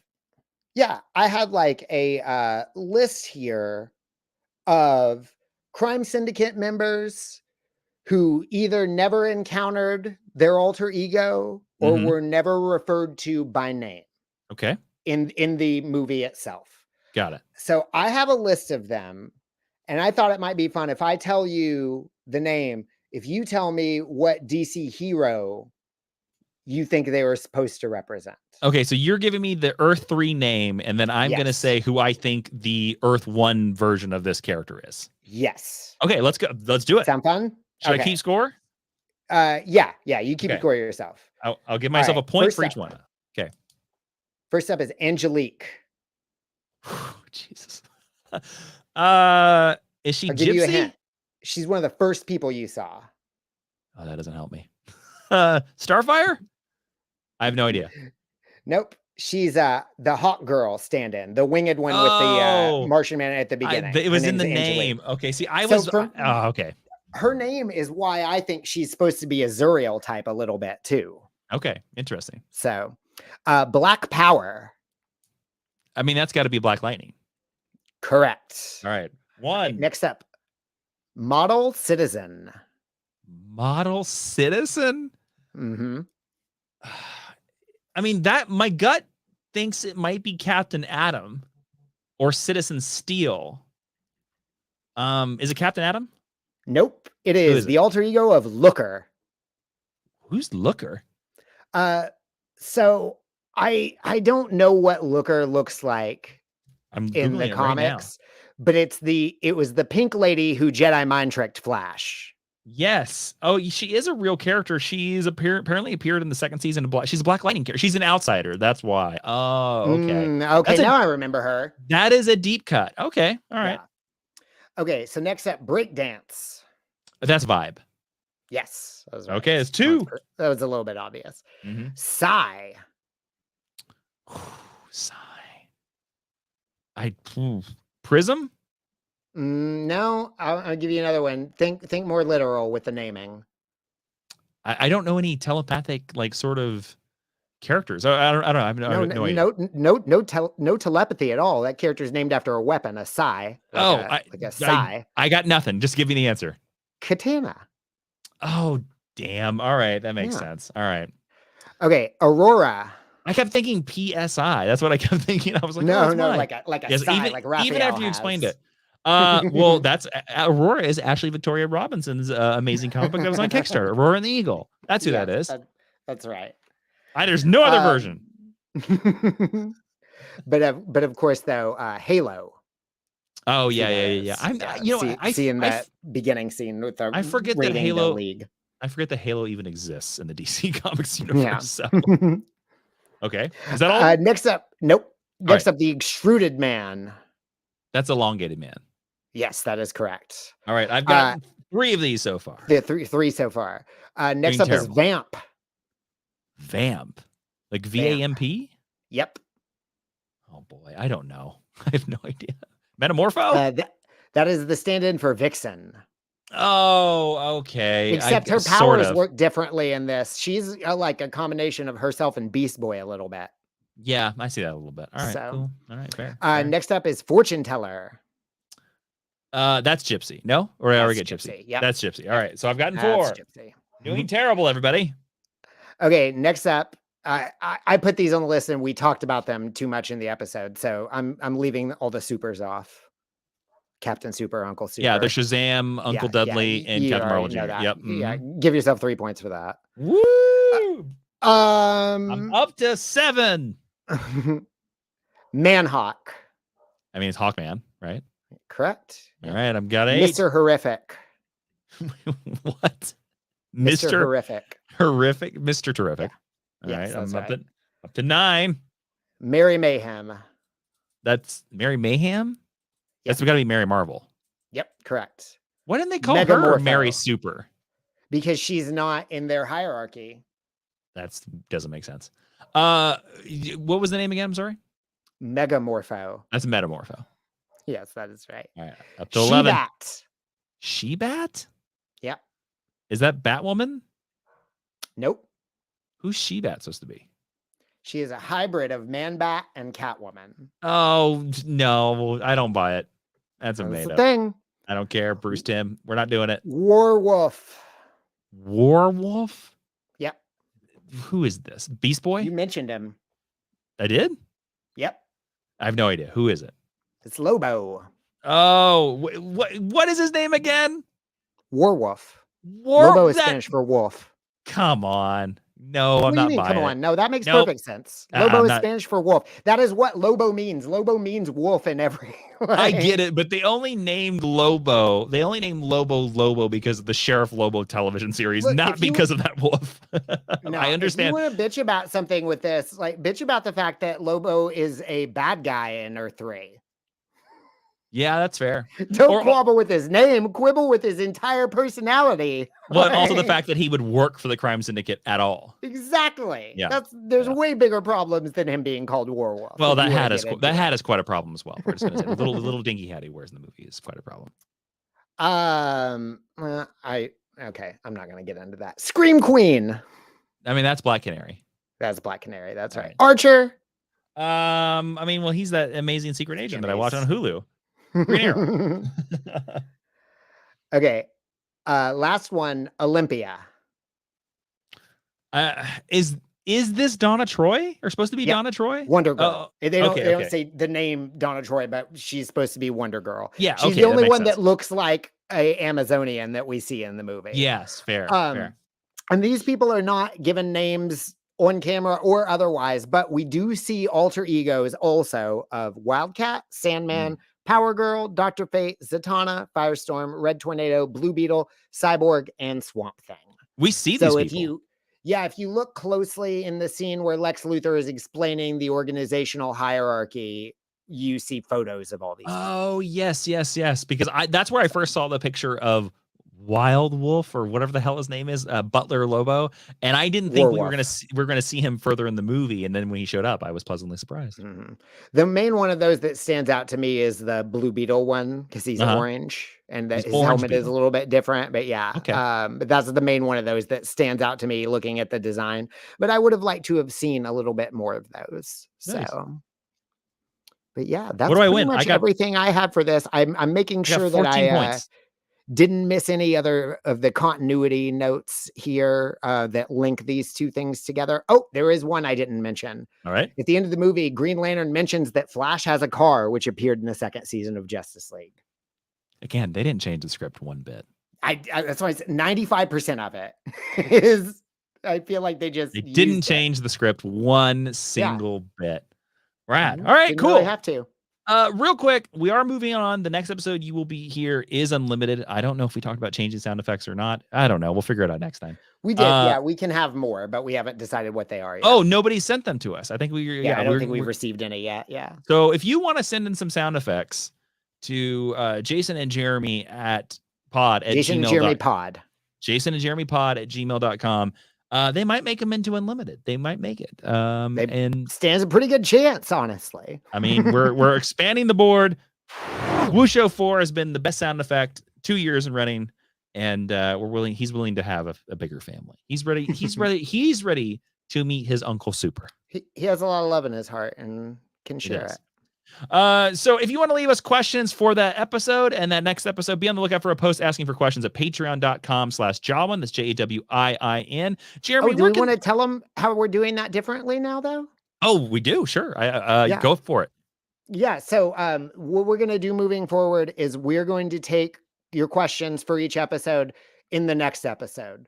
Yes. So you can send us questions for initiation, but we're not going to talk about them until episode 2. And we're going to do that for our emails moving forward. It's an email that is unrelated to the body of the episode. We might throw that in wherever, but that's right. Yes. We talked about this off mic, and thank you for explaining for everybody, Jeremy. Yes. So if you have questions for initiation, we will talk about them on the next episode, which is for the man who has everything. So we're not going to take like your specific episode questions in the next episode, but if you just got some general Justice League Unlimited questions, or even some questions on Crisis on Earth 2, or more. Like you went to a convention and George told the awesome story that games let us know stuff like that. We will talk about those on initiation. But we're gonna save all the initiation questions for the very next. So that's how it's gonna be. You're gonna because we were talking sometimes we tend to talk about the end of the episode before we even talk about the episode, and I want to save that stuff for the segment. But I mean, I guarantee you, Russ and his Walker White's Wonders segment, he's yet to miss a podcast, and I'll be sad. True. I'll be sad when he does. I'll be very sad when he does. Because Russ Walker so far has a perfect. He put in extra time to do it when he's having like a whole wedding celebration this weekend. That's right. He missed a wedding instead of asking us questions, and and we're all good with that because he's going to convert his whole wedding party or the whole wedding party to be fans of this podcast going forward. And we know this for a fact because we did get our 5 likes on this live stream that we were also live streaming. So that's how it's going to work. Hope to see you there, man. This has been a lot of fun. Jeremy, there's a lot of new social medias out there. You just email me. Same deal. You just email me. You're only an email man. Yeah, I don't. Okay. I'm on Threads. I didn't know if you'd hopped on the Threads. Do you want to give your Threads? I'm at JL Awesomest. I'm pretty sure on Threads. Okay. I just don't use it that often. I should use it more because actually, since there are very few people on Threads, it's a great place to engage. Because it's not overly crowded or anything like that. So if you want to send me a message on Threads, I will probably see it. So yeah, feel free. But otherwise, I would just love to read your emails. Yeah, I've been hanging out over on Blue Sky. I'm Jason Inman at Blue Sky, not Jawin, Jason Inman. So, and you can find any of my books at jasoninman.com, like Super Best Friend that Jeremy mentioned earlier, which is my Jimmy Olsen thing, all kinds of stuff over there. Everybody, thank you for listening. If you're listening, thank you for watching on the live stream. This has been Wish04 wants to say goodbye too. There he is. This has been a great time. We're now about to become unlimited. So thank you for listening, everybody. I'm Jason. And I'm Jeremy. And we have jawed enough about Crisis on 2 Earths.